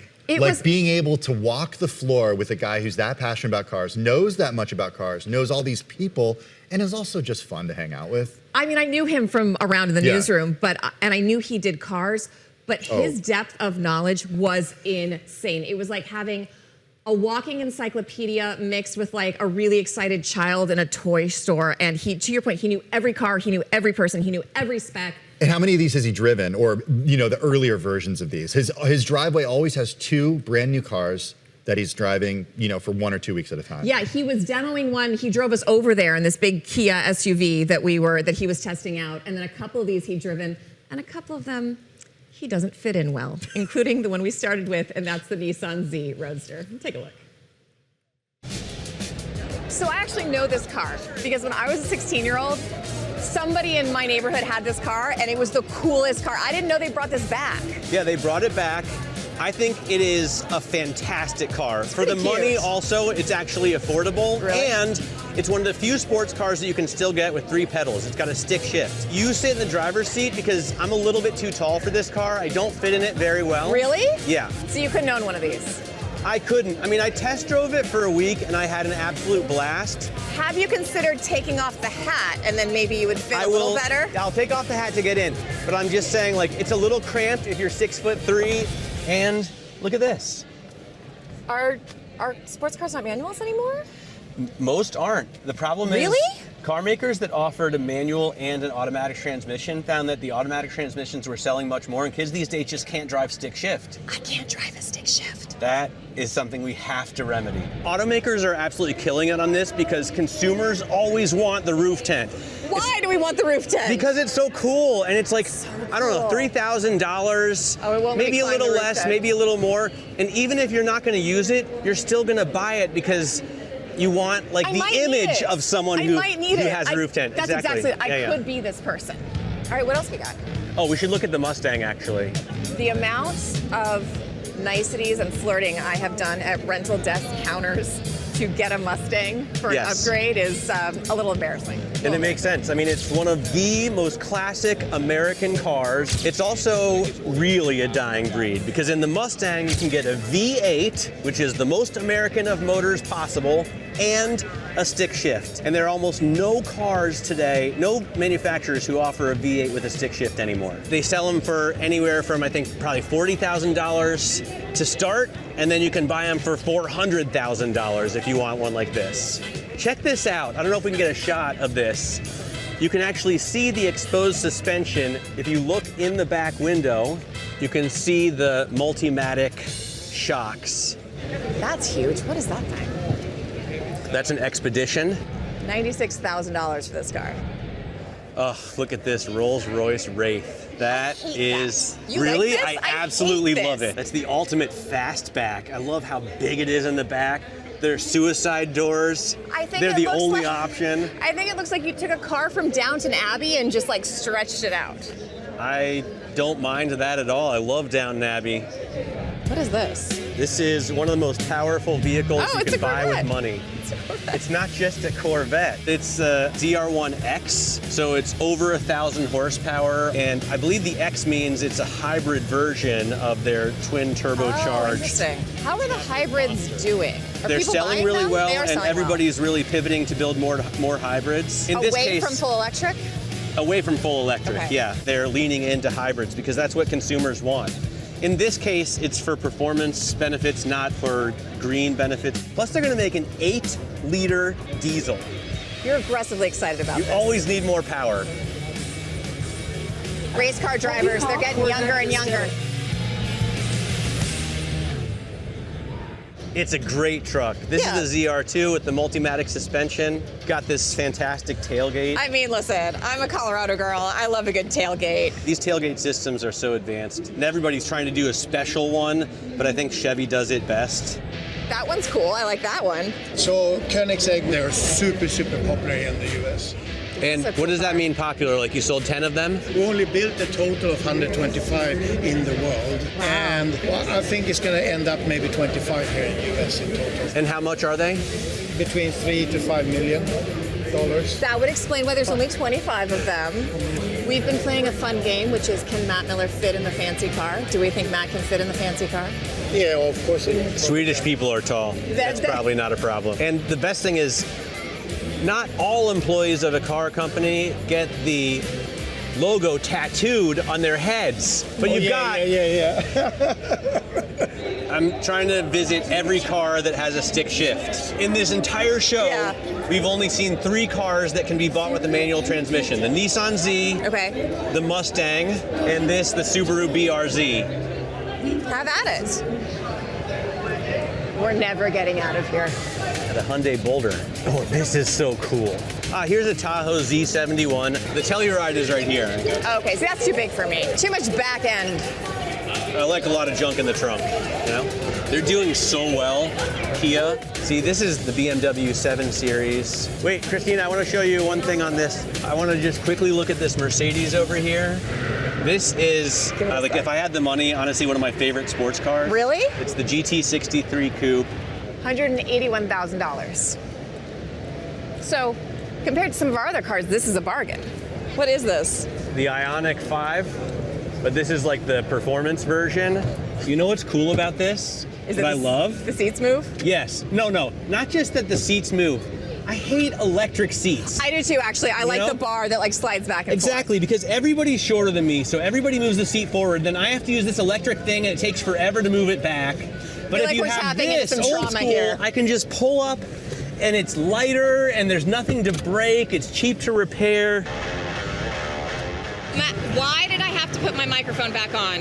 It's an infamous vehicle. In 2023, Dodge made the last of their Hemi motors. It's a big, powerful American V8, but it was like environmentally offensive. And we were going green. But then Donald Trump won, and they were like, let's bring back the Hemi and throw a supercharger on it. So this is like the least efficient, worst for the environment. I mean, I don't know if it's the absolute worst for the environment, but it makes a lot of carbon footprint. It's a $100,000 supercharged 6.2 liter truck. Yes. It's kind of fun. I mean, it's the most American truck I think that you could possibly get. People in France are offended by this car. I don't even know what to do with that. Get out of my way. It's so amazing. I want you to focus on the exit. I love just these look trucks, only by at the the way. exit. Look, no. Look only at the exit. So there's the heavy-duty version, the Power Wagon. And then there's the, but it's the high-output version, 510 horsepower. I want you to look at that sign right there. Exit. Okay, Give me your microphone. I'm leaving. Thank you so much. Don't stop. Straight ahead. Keep going, Matt. He's not going to make it. He's not going to make it. Go. So that was not a shtick. That was the second time we tried to leave. We had taken off our mics, and he came bounding over and was like, guys, we got to talk about the Hemi. He's like a kid in a candy store. Like, this is his thing. Like, I stand by what I said. Like, being able to go with Matt Miller is such an experience. I would imagine that they should auction it off for charity. That is cool. I agree with that. The other thing is, you see him get distracted on his way out the door and almost not make it until he sees that we're still filming him. And I asked him about it later, and he said that couple that was in the shot, he was trying to explain to his wife why he needed a Hemi, and Matt was going to turn and like back him up, and then he decided he should just move on. You know, a big takeaway from that piece is the average cost of a car is about $55,000 now, which is expensive. I couldn't believe it. What was it? An expedition? It was close to $95,000. Yes. And a lot of them on the floor, you were saying, are stick shift. So automatic. No, a lot are not stick shift. Most Okay. of them are now automatics. There was only 3 cars in that entire auto show that you could get with a stick because he idiots likes like that. me can't drive them. Oh no! I know. All right, so if you want more Matt Miller, and we all do, please tune into his Hot Pursuits podcast. In addition to, you can of course see him here on Bloomberg TV during the week. Hey, we talked a lot about the rising price of oil. Up next, how airlines are responding. That's coming up next on Bloomberg this weekend. You can watch us, stream us, or listen to us on the radio. We'll be back in just a second.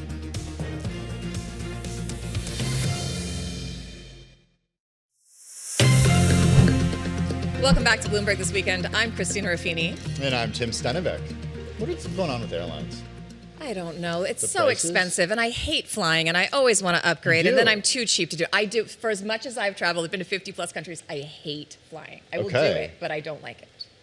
We're going to have to work on that. I know. 'Cause there's going to be, I feel like there's a lot of travel in your near future. I'll go. I just want to upgrade myself, but it's getting too expensive to do that. Well, that's why we're bringing in Katy Nastro. She's the Going.com travel expert. And we're talking about not just rising energy prices, but what these airlines are doing as a result of these rising energy prices. We've heard from a few airlines recently, JetBlue, Delta among them. They're not just raising ticket prices to deal with this, but raising bag fees to do this. Why are they raising prices in both areas when airline tickets are so dynamic to begin with? Yeah, look, two things can be true at once. The price of airfare can rise, cheap flights can also exist, but that doesn't necessarily mean that that is working for airlines. Airlines are really feeling the pressure from this additional cost, and they're looking at ways to protect their margins. So they're really looking to be creative here, and one of such ways is looking at ancillaries like bag fees. And it's sort of a win-win for the airlines in this stage because, yes, they're getting extra revenue from these increased bag fees, but then they're also not subject to a 7.5 excise tax that they put on base fares that they are subject to. So that's more money in the pocket, as well as they have now this framing, this justification of higher jet fuel prices. And they can always push back and say, you know what, you don't have to check a bag, even though the prices have risen. But can they just decide not to check a bag? We asked that question for families that unfortunately are feeling the pressure of having or needing to check a bag. So it's really a win-win for the airlines and a lose-lose for travelers, especially when, yes, base fares have increased. Domestic prices for summer, just for example, according to our Going data, up 18%, international fares up 7.5%. So unfortunately, this summer specifically is really going to be challenging for that cost-conscious traveler. I'm starting to get very mad at David Gura, who is taking his vacation now and had smartly already planned this, whereas I was waiting till the end of summer. Shoulder season is a good deal. But my concern is that when we see industries raise these prices, they don't tend to go back down because consumers get used to it. That threshold sticks. We very rarely, if oil prices go down, or see those other prices go back down. Do you think these increased bag fees will stay at this level? I really hope I'm wrong, but I am not a betting woman, but I would bet that these fees are here to stay. They're pretty sticky. Historically, we have seen bag fees risen every few years. And it's likely that this was in airlines' playbook all along. But we have this perfect time frame now to raise fees and have a justification to do so. As well as, JetBlue really started the trend. And then United joined. And if you noticed, it's a herd mentality. If one airline does it, it's always if one does it. It's a green light for everybody else. And unfortunately, again, travelers are looking at this to be the new norm. Is it a way to creatively get us to buy sort of that more expensive tier of ticket too? Because if you think about it from, the perspective of these airlines, they have these different tiers of service. So even the big three have these basic economy fares to try to compete with the ultra low cost carriers. So if you're in basic economy, maybe you don't get, to choose a seat or to check a bag, you have to pay to check a bag. But then if you buy that one tier higher, you can get some of those things and maybe those margins are better? Yeah, it's unfortunately feeling like you are being punished for just trying to get a base fare. We call basic economy just the base fare. It is basically just a seat at this point. And so we want travelers not to feel like there are no options, because actually there are options when you do buy up. You are giving yourself the flexibility of taking advantage of price drops when and if they occur. And that is one huge tip that we would impart on anybody that is looking to fly in the near future, that's worried about higher costs, especially for summer. When you book that main economy fare, you have the flexibility to take advantage of a notification when it comes in, whether it's on Google Flights, whatever tracking you have, maybe it's on the Going app, call the airlines, they reprice you, and then you get a credit for the difference to use in the future within the year. So you're never actually losing out when you book that higher fare class. However, yes, it is a more expensive ticket on the upfront. All right, before we let you go, it's not just flights. This is impacting cruises as well. Cruises, it's like the family bargain basement travel. I have so many friends who describe themselves as vehemently not cruise people, but then they need to do a vacation with tiny children and older parents and families who can't decide, and they've all gone on a cruise and said, you know what, it was perfect, but it was affordable. It makes sense that people are looking at alternatives. We are looking at all-inclusive, domestic all-inclusives. Vegas just announced some of that is being implemented. Cruises, always a family favorite because you know what your bottom line cost is going to be. However, written into cruise contracts is little stipulations surrounding that there may be fees after the fact, even after you paid. Now, it varies across cruise lines, but that's something that travelers really need to be aware of. And unfortunately, again, it's looking to be a challenge for those cost-conscious travelers this year, specifically families. Okay, just settle this in the last 20 seconds that we have with you once and for all. No challenge. Is there a best time to buy an airline ticket, a best day of the week to do it? Or have they just gotten so smart that... Or a certain number of weeks out from... Yeah. No, she's just shaking her head. Complete myth that 2 p.m. on a Tuesday is going to be the best time, 3 a.m. on a Saturday, whatever it is. Your booking window, your Goldilocks window of how early ahead of your flight that you book is the best strategy that you can impart. Don't wait till last minute, but don't book super, super early, somewhere in that juicy middle. Are you going on a trip this summer? Always. Where are you going? Did you find a good deal? I already booked my flight to Seoul, South Korea, $459 round trip. That was a mistake fare that we found over at going, But I booked early enough. Do you just get the seat? Nothing else? You have to bring your own food for the whole flight? All right, you two. Katy Nastro, thank you so much for joining us. Have an excellent trip.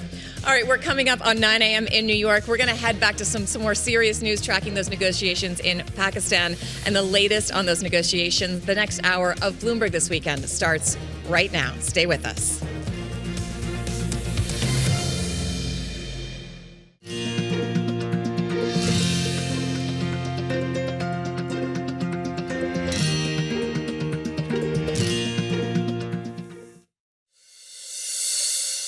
Coming up on Bloomberg This Weekend, 6 weeks into the war with Iran, Vice President J.D. Vance arrives in Pakistan for a round of high-stakes negotiations. What's on the line as President Trump ups the pressure to reopen the Strait of Hormuz? They're militarily defeated, and now we're going to open up the Gulf with or without them. A new chapter of the exploration of our celestial neighbor is complete. Integrity's astronauts back on Earth. NASA's 10-day Artemis 2 mission to the moon ends with a splashdown in the Pacific Ocean. 4 astronauts making history and paving the way for the future of space exploration. And Finding Purpose, best-selling author and Professor Arthur Brooks on the science of happiness and the one thing we can all do to stay positive. You can't fool your brain. You can simulate a lot. You can simulate all kinds of experiences, but you can't simulate the meaning of life.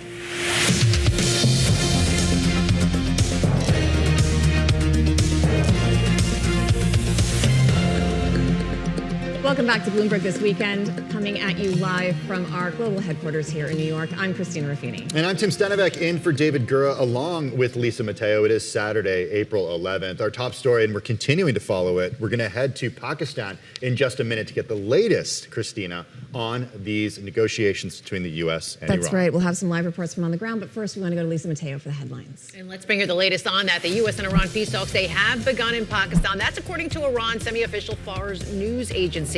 Now, Vice President J.D. Vance, he touched down in Islamabad today. He was greeted by Pakistani officials. He later met with Pakistan's Prime Minister.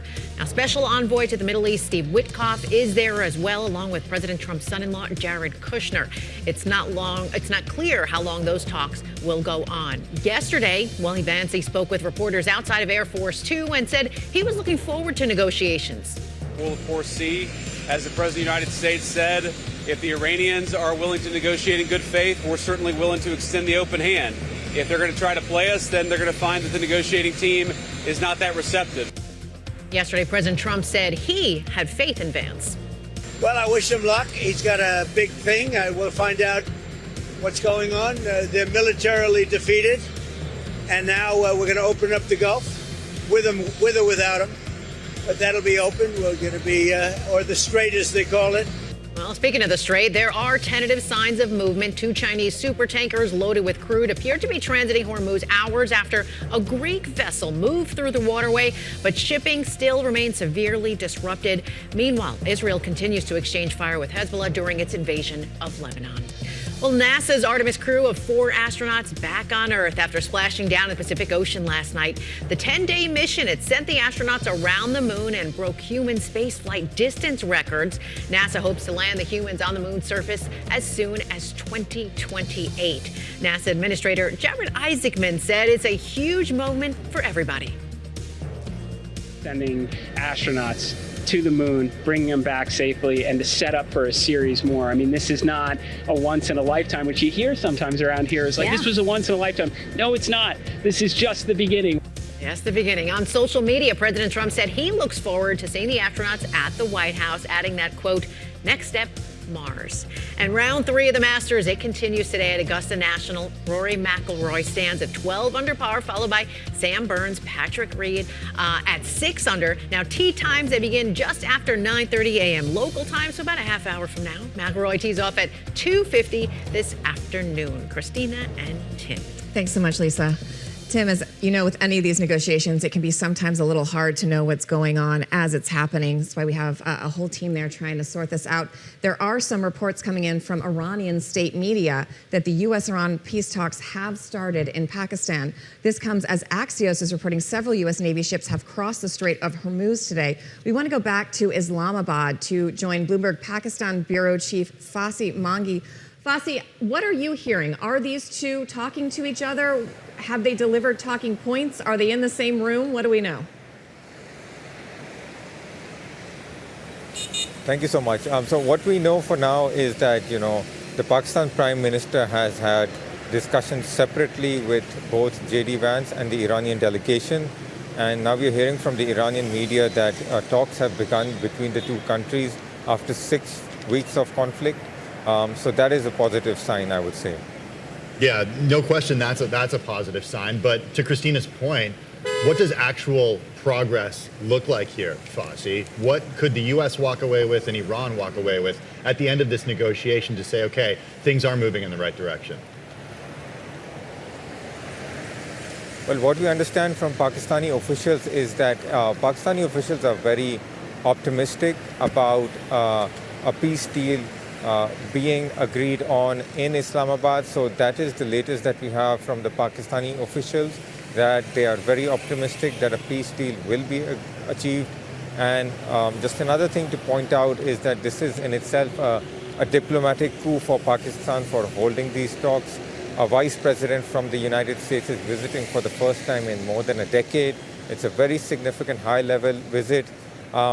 Pakistan has, turned into a country that has, trust of all sides over here. It's been quite neutral. It doesn't have an American base over here. Iranians are quite okay with it. The Americans, we've had growing relations with them over the past year. And other than that, we have, the confidence of China, the Gulf countries, and things look to be moving forward. Fasi, sorry, I'm going to wait till that loud motor passes behind you. Fasi, have you heard any indication from the host country, from Pakistan, if they're willing to facilitate this for longer than that day? If it seems like talks are progressing, is Pakistan in it for the long haul if these two are still communicating with each other? Yes, so Pakistan is on board to facilitate talks as long as needed. But the Islamabad talks, as we understand, will last 1 day or 2 days at the maximum. After that, there will be a statement, there will be an announcement of what has been achieved or what progress has been made in these 2 days. Okay, Fasi Mangi, thank you so much for joining us. I hope you get to take a break at some point today, but we appreciate you staying on the story. Well, this week, Michelle Hussein spoke with a former Pakistani ambassador to the United States about why Pakistan became the country for these peace talks. There really wasn't any other country. I mean, the Arab countries were ruled out. Oman had had their fingers burnt, so Oman couldn't reemerge, or didn't want to. And then there was only really Pakistan and Turkey left. And I think Pakistan, because of the personal factor, Turkey didn't enjoy that sort of closeness with the Trump administration that Field Marshal Munir did.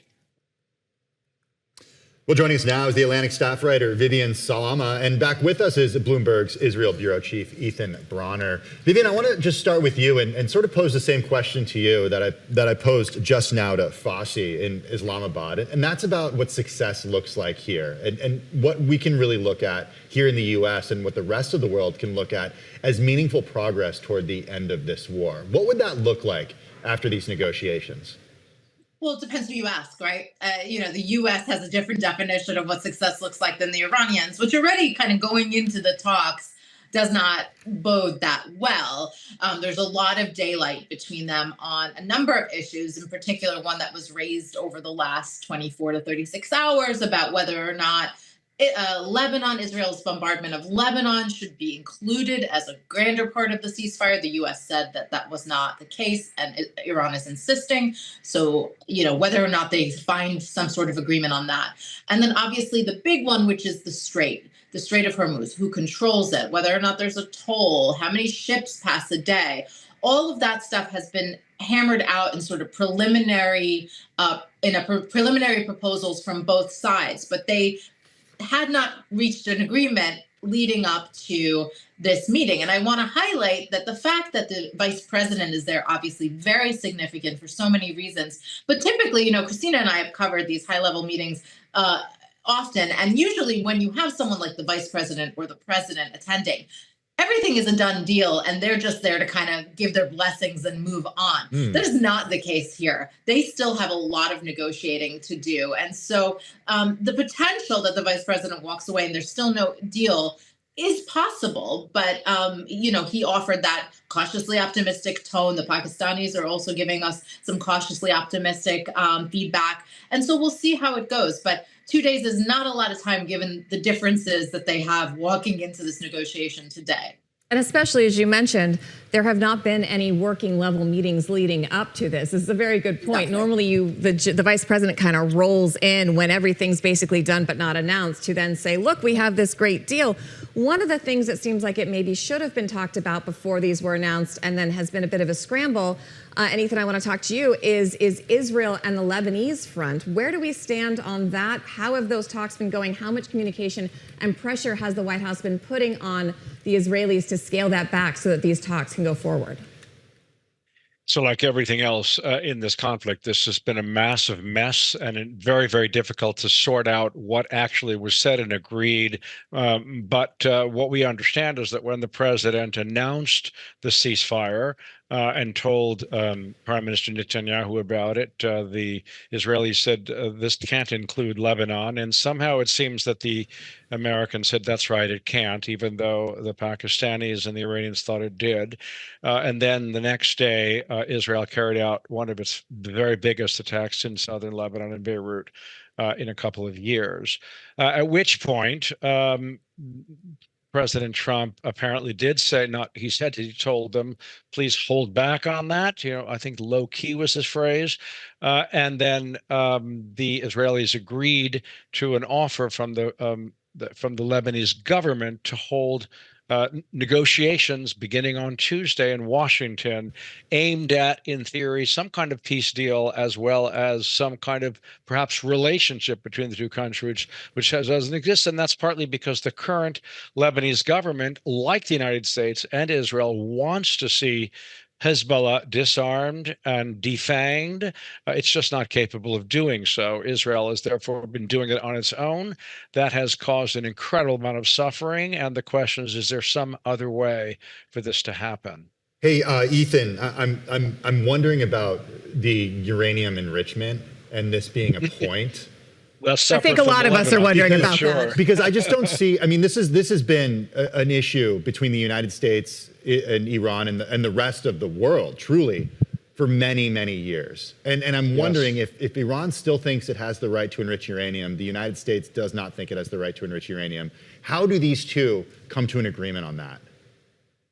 Well, exactly. That's why every time you've asked everyone here, how could this succeed? Everyone's going, well, that's a great question, because this has been the core issue for Israel and the United States and others, which is the concern that this is not a civilian program, that Iran is working its way toward building a nuclear weapon with the aim of using it perhaps on Israel or somewhere else as part of a power grab. Now, the Iranians say this isn't true, but they did, of course, enrich a bunch of uranium, some 450 kilograms, to 60%, which is just shy of weapons grade. And there's enormous concern about this. I don't know what to tell you. Look, in theory, a success, as you ask, how could it be defined here? In theory, maybe that 440 kilograms gets put aside somewhere in safekeeping, and there's some very low percentage that they're allowed to continue with. But I think from Israel's perspective, that would still not be a success, but it might be for the United States, and it might be for most people observing. And I think that, one of the problems is, what was the danger that Iran posed to the United States, to the world, to the region before this war? And there's disagreement about that. In Israel, there's a strong view held by President Trump as well, that they were opposing an imminent danger, that they had deeply aggressive designs. And that is not, I don't think most people have been persuaded of that. That doesn't make it not true, but it wasn't sold to the American public, that's for sure. And not to say that it didn't pose a threat, but every expert we've spoken to as well said that Iran's breakout time hadn't changed significantly from when the U.S. made these attacks on their nuclear sites last summer. Exactly. That's exactly what I was going to say. Midnight Hammer. The argument wasn't so much that the breakout time had changed, as that they were about to bury it all into a particular underground area where it would no longer be gettable even by the U.S. B-52s and B-2s. I don't know if it's true, but it's what President Trump and the Israelis asserted at the time. Yeah, it's a good clarification, but it also it counteracts President's assertions that those programs were obliterated in that operation.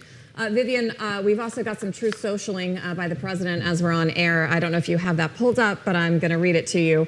After going on a bit about the fake news media, the President says, we're now starting the process of clearing out the Strait of Hormuz as a favor to countries all over the world, including China, Japan, South Korea, France, Germany, and many others. Incredibly, they don't have the courage or will to do this work themselves. This has been a lot of back and forth. This has been the President asking for help, not getting help, then saying he was going to get help. Now, apparently, the U.S. is going to do it himself. Do we know what this means?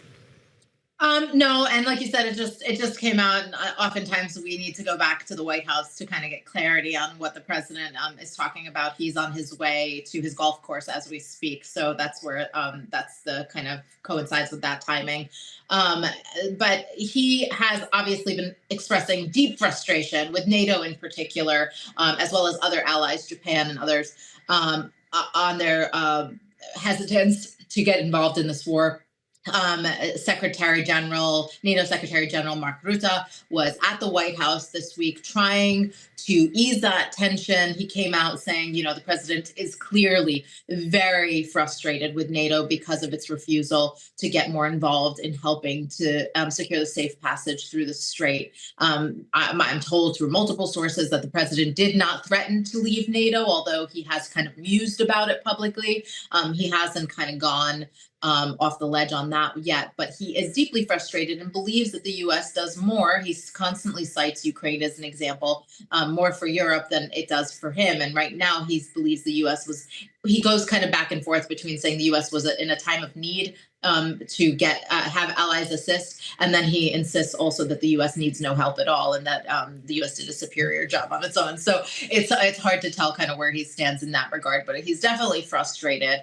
And the thing is that Mark Rutte even said that he acknowledges that NATO has an ultimatum here to do more with the Strait because the traffic that is not now passing through the Strait obviously impacts the global economy, and Europe is not isolated from that. And so it remains to be seen whether or not NATO tries to kind of collectively involve itself more, at least in operations to get traffic through the Strait. We know that France and the UK have also kind of spearheaded some efforts and some talks to see what can be done. So I think that the coming days are going to be very telling on that front.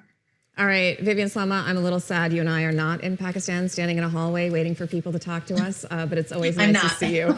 And Ethan Bronner joining us again for Tel Aviv. Thank you both so much. I won't take that personally. I know that, You can come hang out in hallways with me and Viv. No, I'll be here on set. You missed the story a few weeks Like I ago said where I stole earlier, the good seat in the helicopter from I see her. a lot of travel in your near future, so you better start to adjust your. Make my peace with economy class travel. Yes, exactly. As prices rise and everyone cuts their belts.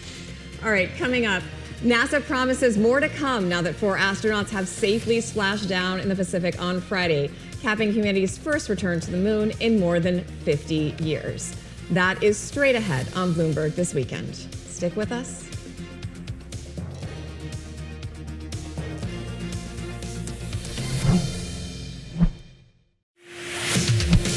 Thanks for joining us live on Bloomberg This Weekend. I'm Lisa Mateo. Let's update you on today's top stories. Well, former New York City Mayor Eric Adams, he's been granted Albanian citizenship. Now, the country's president says Adams received the honorary citizenship at his request. Adams has been looking to leave politics behind for a life abroad, once describing himself as an international mayor. Now, he last visited the country in October as part of several international trips taken in his final months in office. And NBA Hall of Famer Shaquille O'Neal, he's making another business deal. He's partnering with the retail experience in Times Square called Tomorrow.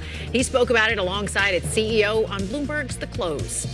I'm 54 years old. I've always been into technology. And when I first met this beautiful boss lady here, I was in the store for 4 hours. Wow. I mean, it just, robots, dog robots, holograms, headphones, glasses, meta glasses, just... it's a beautiful place to be, and I think if you're ever in Times Square, you should definitely check it out. Gotta check it out. Okay, he said the company is like sharper image on peptides. There you go. Round 3 of the Masters. It continues today at Augusta National. Rory McIlroy stands at 12 under par. He's followed by Sam Burns, Patrick Reed, who stand at 6 under. Tee times begin just a few minutes, guys. Stay tuned. McIlroy, he teams off, though, later on at 2:50 this afternoon. And NASA celebrating the return of those 4 astronauts to Earth. The Artemis crew at Splashdown in the Pacific Ocean last night. It's humanity's first return to the moon in more than 50 years. Christina. It's the weekend, and that, of course, means it's time to tackle really simple questions like, what is the meaning of life? And how do I find existential happiness? Those are loaded questions. Here we go. Our next guest is Arthur Brooks.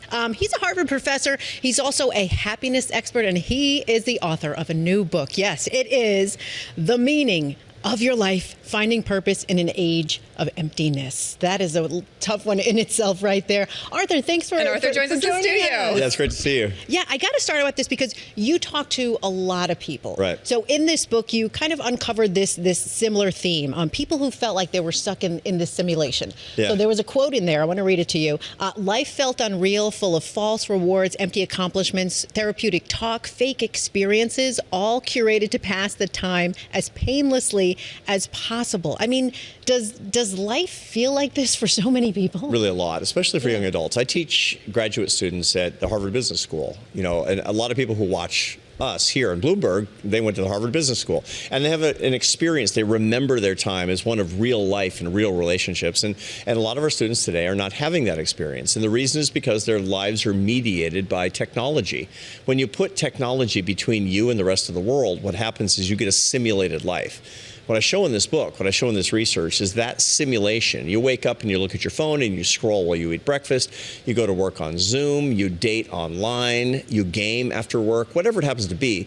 The truth is that you lose the sense of real life. And what that does is it changes the functioning of your brain, and you lose the most important thing in life, which is the understanding of the meaning of your life. I talk about the science behind that. Most importantly, I talk about how you can fix it. Is it that they're holding themselves up to false ideals that they're seeing online? Is it that they're dulling their ability to interact in real life because they're so used to seeing it through a screen? Is it all of the above? It's all of the above. But fundamentally, what's going on is that when you're having a real life experience, really complex emotions, which you have when you're with other people, you're using the right hemisphere of your brain, which is the why side of your brain, the meaning side of your brain. When you're on technology, you're using the left side of your brain, which is the what and how to side, the engineering side of your brain. And you can't fool your brain. You can simulate a lot. You can simulate all kinds of experiences, but you can't simulate the meaning of life. And that leads inexorably, when you don't know the meaning of your life, when it feels false, you will become anxious, you will become depressed, you will become lonely, and you probably won't know why. That's why. You mentioned it earlier. How do you fix it then? Yeah, the whole point is that you have to live in a way that used to be ordinary and that actually isn't. Now, this is a real addiction that we have. The average American looks at his phone 205 times a day. I have 2 phones. I noticed you have 2 phones there, but you haven't looked at them the whole time we've been doing this interview, so I want to congratulate you on that. It's only been like 2.5 minutes, but now I have, so I ruined it. All right, I'm sorry, continue. Well, what happens is that you send your brain activity over to the left hemisphere, and you stop doing the real work of mind wandering and thinking about questions of meaning, questions of mystery, the things that actually matter to us. You can't love somebody on the left side of your brain. You can only love somebody on the right side of your brain. Every time you look at your phone, you jar yourself out of the part that actually brings you happiness, which is obviously a big problem. Now, why did we do it? Is because, we don't like being bored. We want to distract ourselves. So I was just reading that people are like so boredom averse these days that we're not getting that quiet time in our brain to think about people we love, things we want to do, even the meaning of life. Yeah, so when you're bored, and by the way, when I mean bored, it's just you're not doing something. Your brain naturally goes into the default mode network. That's what we talk about in the behavioral science world. It's a fancy way of saying that your mind wanders. We call it that because we need tenure and we have to make it fancy. But the truth is that mind wandering is really important for understanding the meaning of life. That's why you get your best ideas in the shower, because the phone isn't in there, for Pete's sake. But if you're looking at your phone all day long, you'll never be bored, but your life will be weirdly boring. If you think back to your great-grandfather, he never came home and said to his wife, your great-grandma, honey, I had a panic attack behind a mule today. And the reason is because his brain was working the way it was supposed to. Yeah. But he was bored a lot behind that mule, but his life wasn't boring. But if I talk to a lot of young people today, and by the way, a lot of people my age too, their life is never boring from moment to moment because they've eradicated the boredom problem, but their life is actually really boring. They don't know what they're scrolling. They don't know what they're doing on the internet. They're just staying distracted. Life is like an airport lounge, and the meaning of your life is the flight that never takes off, and you're just kind of distracting yourself. That's the problem to solve. And you first solve it by trying to eradicate the addiction. You got to break the grip, because this is neurochemically functioning like a substance or behavioral addiction. And then you have to go live like your great-grandpa. It's a serotonin kick that it gives you? It's a dopamine. Dopamine, sorry, I knew that. This is why you have a degree and I do not. Well, but the neuromodulator is very, very powerful. That mediates all addictions, to be sure. And it's very easy to break, believe it or not. The grip of addictions over you are very easy to break with certain protocols. Not using your phone intensively for the first hour of the day. I mean, you have to. The two of you have to, because you're in media. You wake up and you look at the phone and say, what happened to markets, right? But don't scroll. Don't use it to distract yourself. Never use it during meals, which you're telling your kids anyway. And never use it for the last hour before you go to bed. More than anything else, never look at it during the night. And if you do those 3 things, your relationship will change, and then you're able to start living differently, like good old great-grandpa, which was ordinary for him, but not so much for us. Well, it's a rule at our table, like at dinner time. Yeah. No phones. No phones. That's the thing. You know the number one predictor of kids using their phones at dinner? If the parents? Mom and dad using the phone at dinner. Of course, setting the wrong example. Can't do that. Yeah. Now, how do you think, I'm curious, how do you think AI is going to change the game? I mean, or is that the next book? Well, no. I mean, it's like people ask me all the time, because I'm a happiness specialist. Right. How will AI affect happiness? And the answer, it depends on how you use it. So the brain is hemispheric. The right side is the why, mystery, meaning, love, and happiness side. The left side is the how-to, the what, the engineering, analysis, and tech side. So AI is the ideal part of the left hemisphere of your brain. It extends the left hemisphere to answer analytic questions for you. But it's horrible for asking questions that matter. The problem is when people try to use it for their right hemisphere. These are the complex problems of love and meaning. And when you ask AI questions about friendship, about love, if you use it as a therapist, you're using it wrong. The way to use AI to get happier is to get rid of all the nonsense tasks, all the quotidian things that bother you, and using the time that you have left over in real life and loving other people. That's how you use your brain correctly. Are you concerned that that side of the brain that AI helps will become less astute, will start to paralyze itself because people are not forcing themselves to not only not solve complex problems, but really basic things that I feel like you could do? My friends are going, oh, I put it into ChatGPT. Yeah. Well, we're already seeing brain changes because of technology in general. So can you see them, like physically see the changes? Yeah, for sure. So for example, your brain is highly synaptically plastic. In other words, your brain grows in areas that you use for particular tasks, even in after childhood. And for example, you'll find that in the ancient times, London is a very hard city to navigate. Taxi drivers in London before the onset of GPS actually had more physically developed parts of their brains for navigation, and now they don't because they're using GPS. So you will see synaptic changes in the brain. However, we'll learn new skills. I'm not worried about it. It's what it comes down to. My dad was a professional mathematician. He was a math professor, and he said, in my day, we would evaluate a logarithm manually, and you kids just plug it into a calculator. It's like, yeah, Dad, but we're doing other stuff. That's what it comes down to. The problem is when you atrophy on the right, and that's what's happening today. When you don't use the right side of your brain, when you don't ask the questions of complexity and meaning and mystery, then you will become depressed and anxious and lonely, and that's where we are today. Is it also that AI is not going to challenge you? You know, there's this fallacy sometimes that like the easier thing is going to make you happier, but that's not always the case? Well, that's absolutely true, but that actually speaks to another big problem of meaning. Challenge and hardship is central to the meaning of life. When you suffer, that's when your right brain is really active. And that's one of the reasons that we have a big problem today where we teach a lot of young people, if you're sad and anxious, that means there's something wrong with you and we have to lower that pain. Well, that's wrong. I mean, that could be a big... That's part of life. That isn't... I mean, I tell my students, you know, it's like, you're studying at Harvard. If you're not sad and anxious, you need therapy. And it's an important part of life. And so I have next recruitment video coming your way from Arthur Brooks. I have a whole chapter in the book about never wasting your suffering. Because when you understand the nature of suffering, how you can grow from suffering, life gets richer and you find the meaning of your life. Well, are the kids going to be okay? I mean, I have a son who's the age of some of your students, and then I have a daughter who's, 18 going on 19, getting ready to go to that. Are they going to be okay when it comes to, you talk about loneliness, relationships, things like that? We are losing a generation right now. We absolutely are. The reason I wrote this book is because it's necessary. I wrote this book because I want people to have a way out. This book promises that in 6 ways you can find the meaning of your life in 6 months and change your life. Because I've seen it. I've developed this protocol over the past 5 years with my graduate students at Harvard. And I wanted to get it out into a mass audience because that's actually what we need. Look, we will figure out these problems, but I don't want to lose a generation of people in the meantime, which is why I'm talking about these ways of living alive, fully alive. If you could give... I know we have a lot of advice, and there is a very good book with lots of it in it. I've read it. But if you give one piece of advice to our audience, regardless of age, about how to be happy, what would it be? The number one thing is actually breaking the grip of what's breaking your brain, and that's putting it on your phone. Not all the time. You don't have to throw it in the ocean and join a monastery unless that's your thing. But the truth is actually in strategic times during the day, when you're neurocognitively programming first thing in the morning, when you're eating your meals, and when you're loving your spouse or partner or dog an hour before you go to bed, just do those things. Just put down the phone.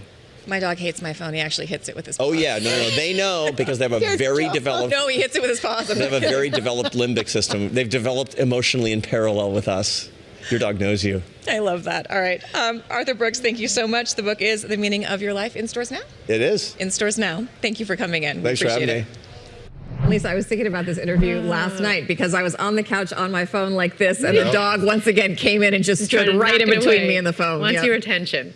I love that was a great interview, guys. It was really good. I like that he called you out on your 2 phones. Oh, 100%. Yeah. She still has them. And a laptop.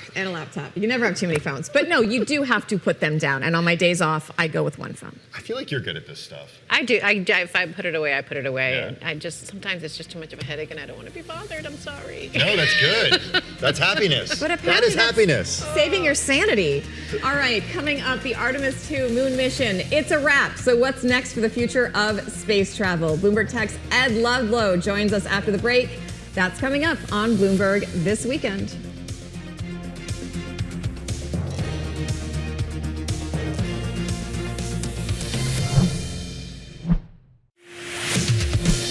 Thank you for joining us live on Bloomberg This Weekend. I'm Lisa Mateo. Let's get you up to date on today's top stories. Well, the National Action Network, it continues in New York City today. Yesterday, former Transportation Secretary Pete Buttigieg, he spoke about any plans for a presidential run in 2028. When you ran for president, you met me and we went up, well-publicized, lunch at Sylvia's restaurant in Harlem.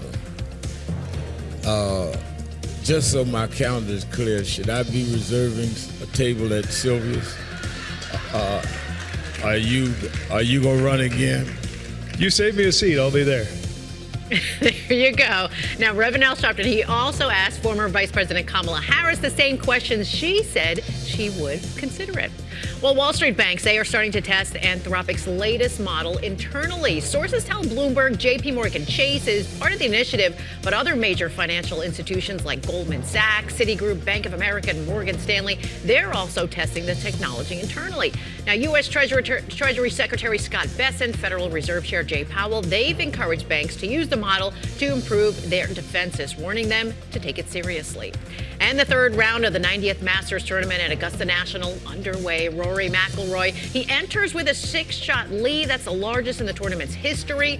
He tops the leaderboard at 12 under par. If McIlroy holds on, he will become the 4th player to win back-to-back at the Masters, joining Jack Nicklaus, Nick Faldo, and Tiger Woods. He tees off, though, at 2:50 this afternoon local time. Get news where you want it 24 hours a day at Bloomberg News Now.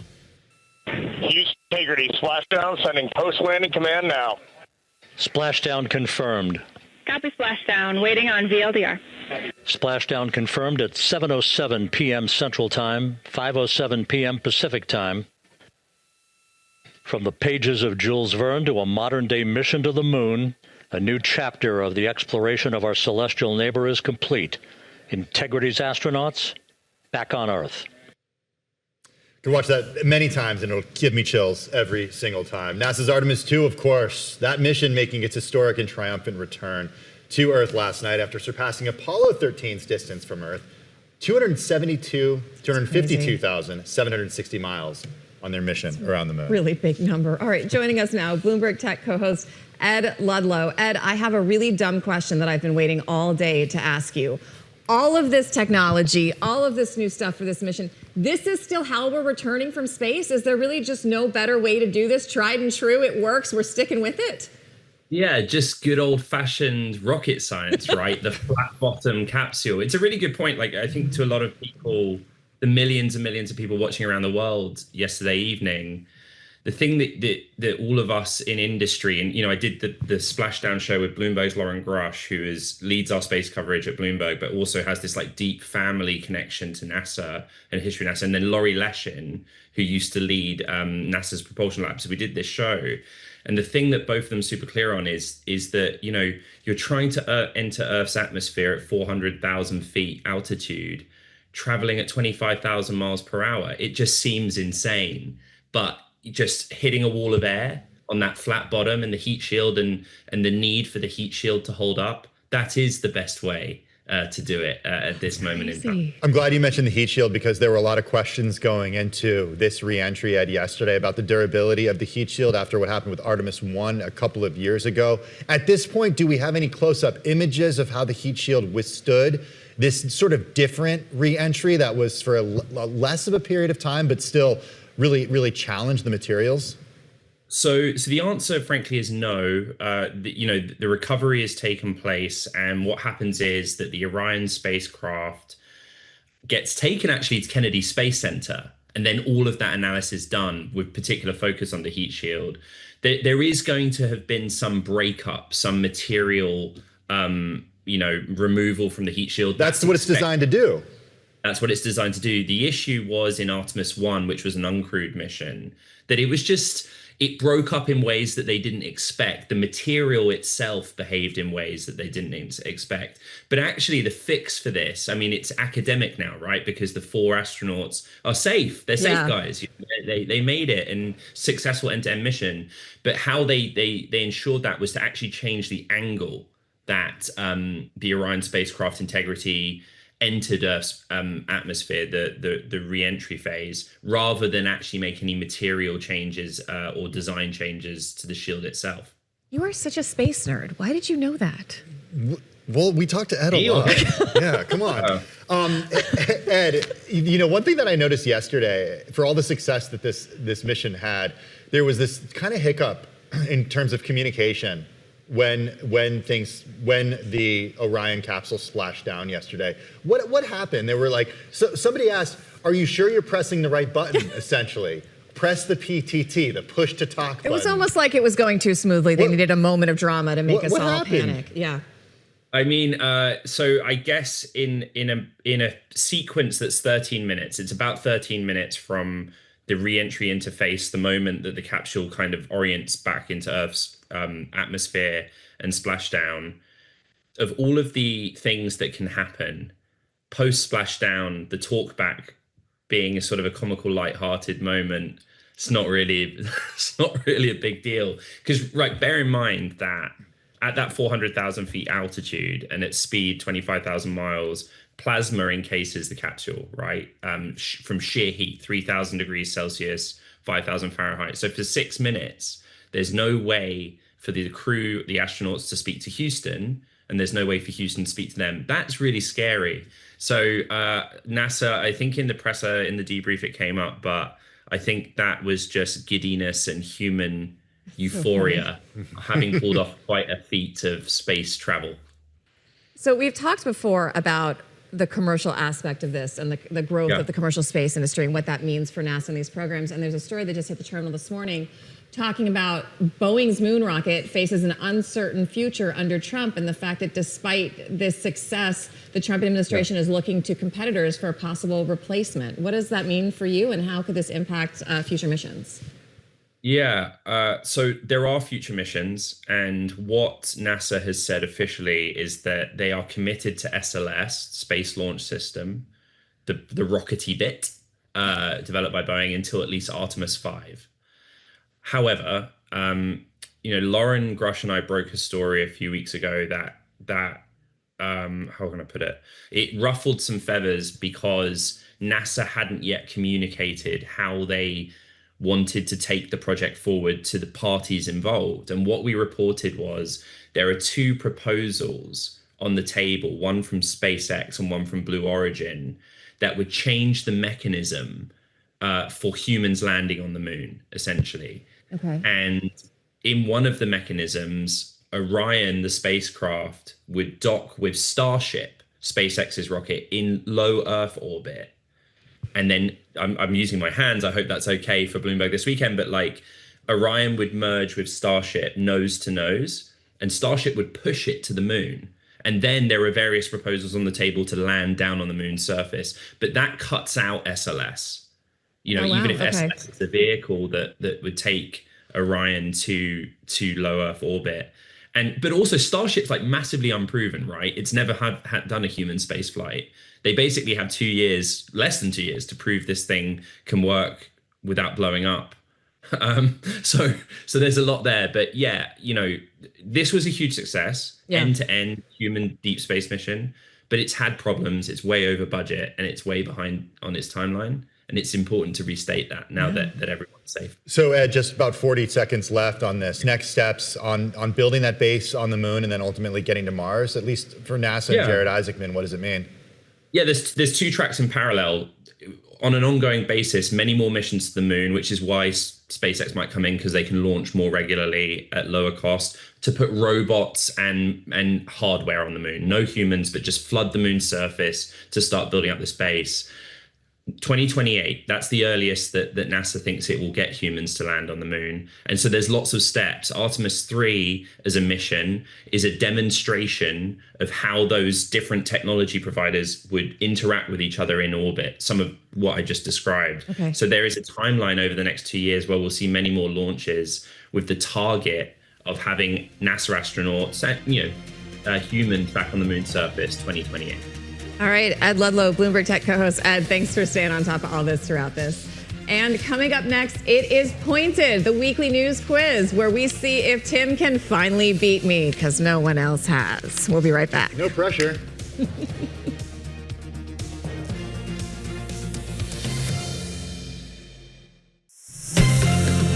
Welcome back to Bloomberg This Weekend. Tim, put your phone away. I'm looking at our chat. No cheating, so I can understand what we're actually doing. All right, it is time for the Pointed News Quiz. Don't touch my phone. He's very defensive. We just did a segment on Arthur this, Brooks Tim. is going to come back Arthur Brooks is going to apparate and just steal your phone. Before that happens, we're going to go to Lisa, who's going to explain to you what exactly is going on. This is the quiz for risk takers, okay, Tim? So I hope you fit right in. Let me explain it to you. Here's how it works. So you have 30 chips in front of you, right? They're split into 3 categories, so 10 each. All right, you have these little whiteboards in front of you. There's 3 categories, okay? So when each category comes up, you figure out, you know what, I feel confident about this one. I'm going to put 10 or I'm going to put 20 on this one category. And you figure out by the categories, okay? You write each, I'm going to ask a question, you write Jeopardy your answer style. on the board, and then you flip it, and we see who gets it right. And we do that for each category, all right? All right, Are you ready? I'm ready. Are you ready? Okay, let's get to our category, so I'll reveal to you guys so you can figure out what you want to bet. The first category is AI. You'll be good on that. The second category is fires, and the third category is retail. All right, so think about it. Where do you want to place your bets? Where are you going? You got to put all 10. You can't. We don't like to do math here on Saturdays. Okay, Just pick a 10 and slide it over. All right. I'm going to do 10, 10, and 10. Yeah, make it easy. I'm doing the same. 10, 10, and 10? Yeah, Okay. no math. Let's see how this goes. All right. So let's get to the first question. AI. Okay, on April 8th, a team of AI researchers debuted their model called Blank Spark. Which name fills that blank? Okay, April 8th. AI researchers, their model was called Blank Spark. What will fill that blank? I like the music we have too. I love it. I feel like Tim's going to get this.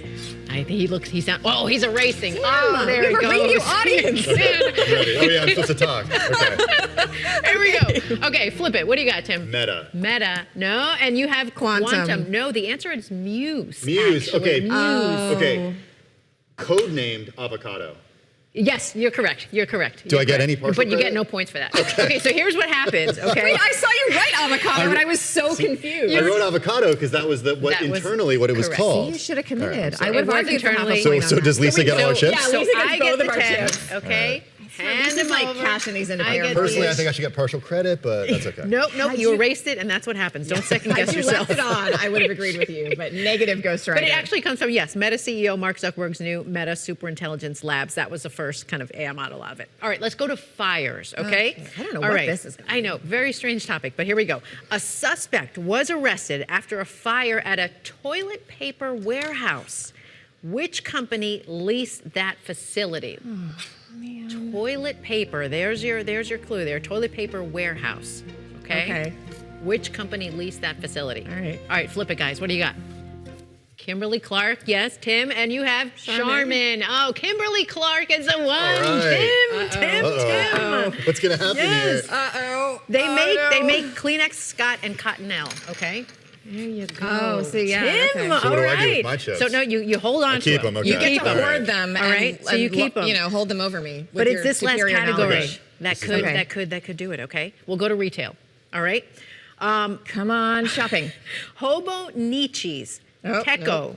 It costs 2,600 yen, or $16 US, and it has seen record sales thanks, of course, to social media. Which type of product is it? What is a Hobonichi Teco? You heard it. It was in the headlines this week. It's about $16 US. I feel like I did know this. I can't remember what this was. You remember passing the story and you're like, oh, what was that again? It's racking your brain. What is it? It's an item of clothing? I can't give any guesses. No, I'm not giving it away. I'm sorry, I'm peeking at his board. I know it's not right, but it's a good guess. Okay. That's what I know. I don't know. All right. All right, let's see what you got. Jim says matcha. I wrote and socks. You say socks? Okay, no, it is a planner. It's Japan's fastest moving stationery brand. This is actually one of them because I love Elizabeth Cendron stationery. in the news in the control room has one, and she has it, and it's look at it. You go This is through. what I mean. I mean, she's Gen so Z is going- organized. they're- Oh my So god! this is going what analog. Gen Z's going I have a analog. paper planner and it is Japanese, but it's a different brand. But maybe I need to upgrade. I have one, but it doesn't have all of this stuff in here. Elizabeth, I'm very impressed. So if you're keeping track, Yes. you got 0 right? She has. I'm not- I didn't know who because was she keep- has to pass those over to me. Yes, Okay. Kim, I've And- gotten and you 0 got- you right. got this Thank one you wrong, for too. rubbing that in. So you you did not have get that one 10. right either. So But you know what we get 10. have? We got a We have bonus a question. bonus. Oh, yeah. So I can tie it up. I can tie it up. Okay, I spoke Here's too the soon. bonus I question. thought it was And 3. the All right, here we category go. is movies, okay? All right. All right. You probably might get No, this. this is not okay. gonna work. No, you might. Okay. The Super Mario blank movie is a box office success. Which word, hailing from a 2007 Mario game, fills in that title? It's called the Super Mario blank movie. All right, we got 90 Tim, seconds. you have children. I do, but Tim, they're 90 not. seconds. They're Commit. not. Commit. Here we go. Okay. Great. It's a sequel to, the Super Mario Brothers. Okay, what do you got? Smash Bros? No, it's the Super Mario Galaxy movie. Okay, so here's the deal. Yes. This was embarrassing because you won. I'm embarrassed. We got out of like an opportunity for 8 right answers. Yeah, we didn't do great. There was 1 right answer. We didn't do great. Absolutely humiliating. But the people Do we get to trying do and this playing tomorrow? online do it. No, it's a once-a-week thing, so you're going to have to come back and redeem yourself. I'm allowed back tomorrow? You can come back tomorrow. We'll see how it goes. And play at home. Bloomberg.com/pointed. And if you play at home, it's multiple choice, so it is easier. It's easier. It is easier. We got a challenge here because it was better if we did this. Super Mario Brothers. Galaxy. Super Mario Galaxy? Yes. I don't know what that is. Yeah, I'm just reading your board. Super Mario Brothers. I will erase my wrong answer because it's clearly distracting both of you. Congratulations, Tim. Joe and I tied, and I was beating David. I have not lost to anyone yet, so you're the first person to beat me. Nice. All right, Well done, cheers. sir. All right, I'll see you tomorrow. Thanks, Lisa. All right, join us back here tomorrow, 7 a.m. That is Bloomberg This Weekend. I'm Christina Ruffini, Tim Sedemick, Lisa Mateo. Have a great weekend. Wall Street Week starts right now.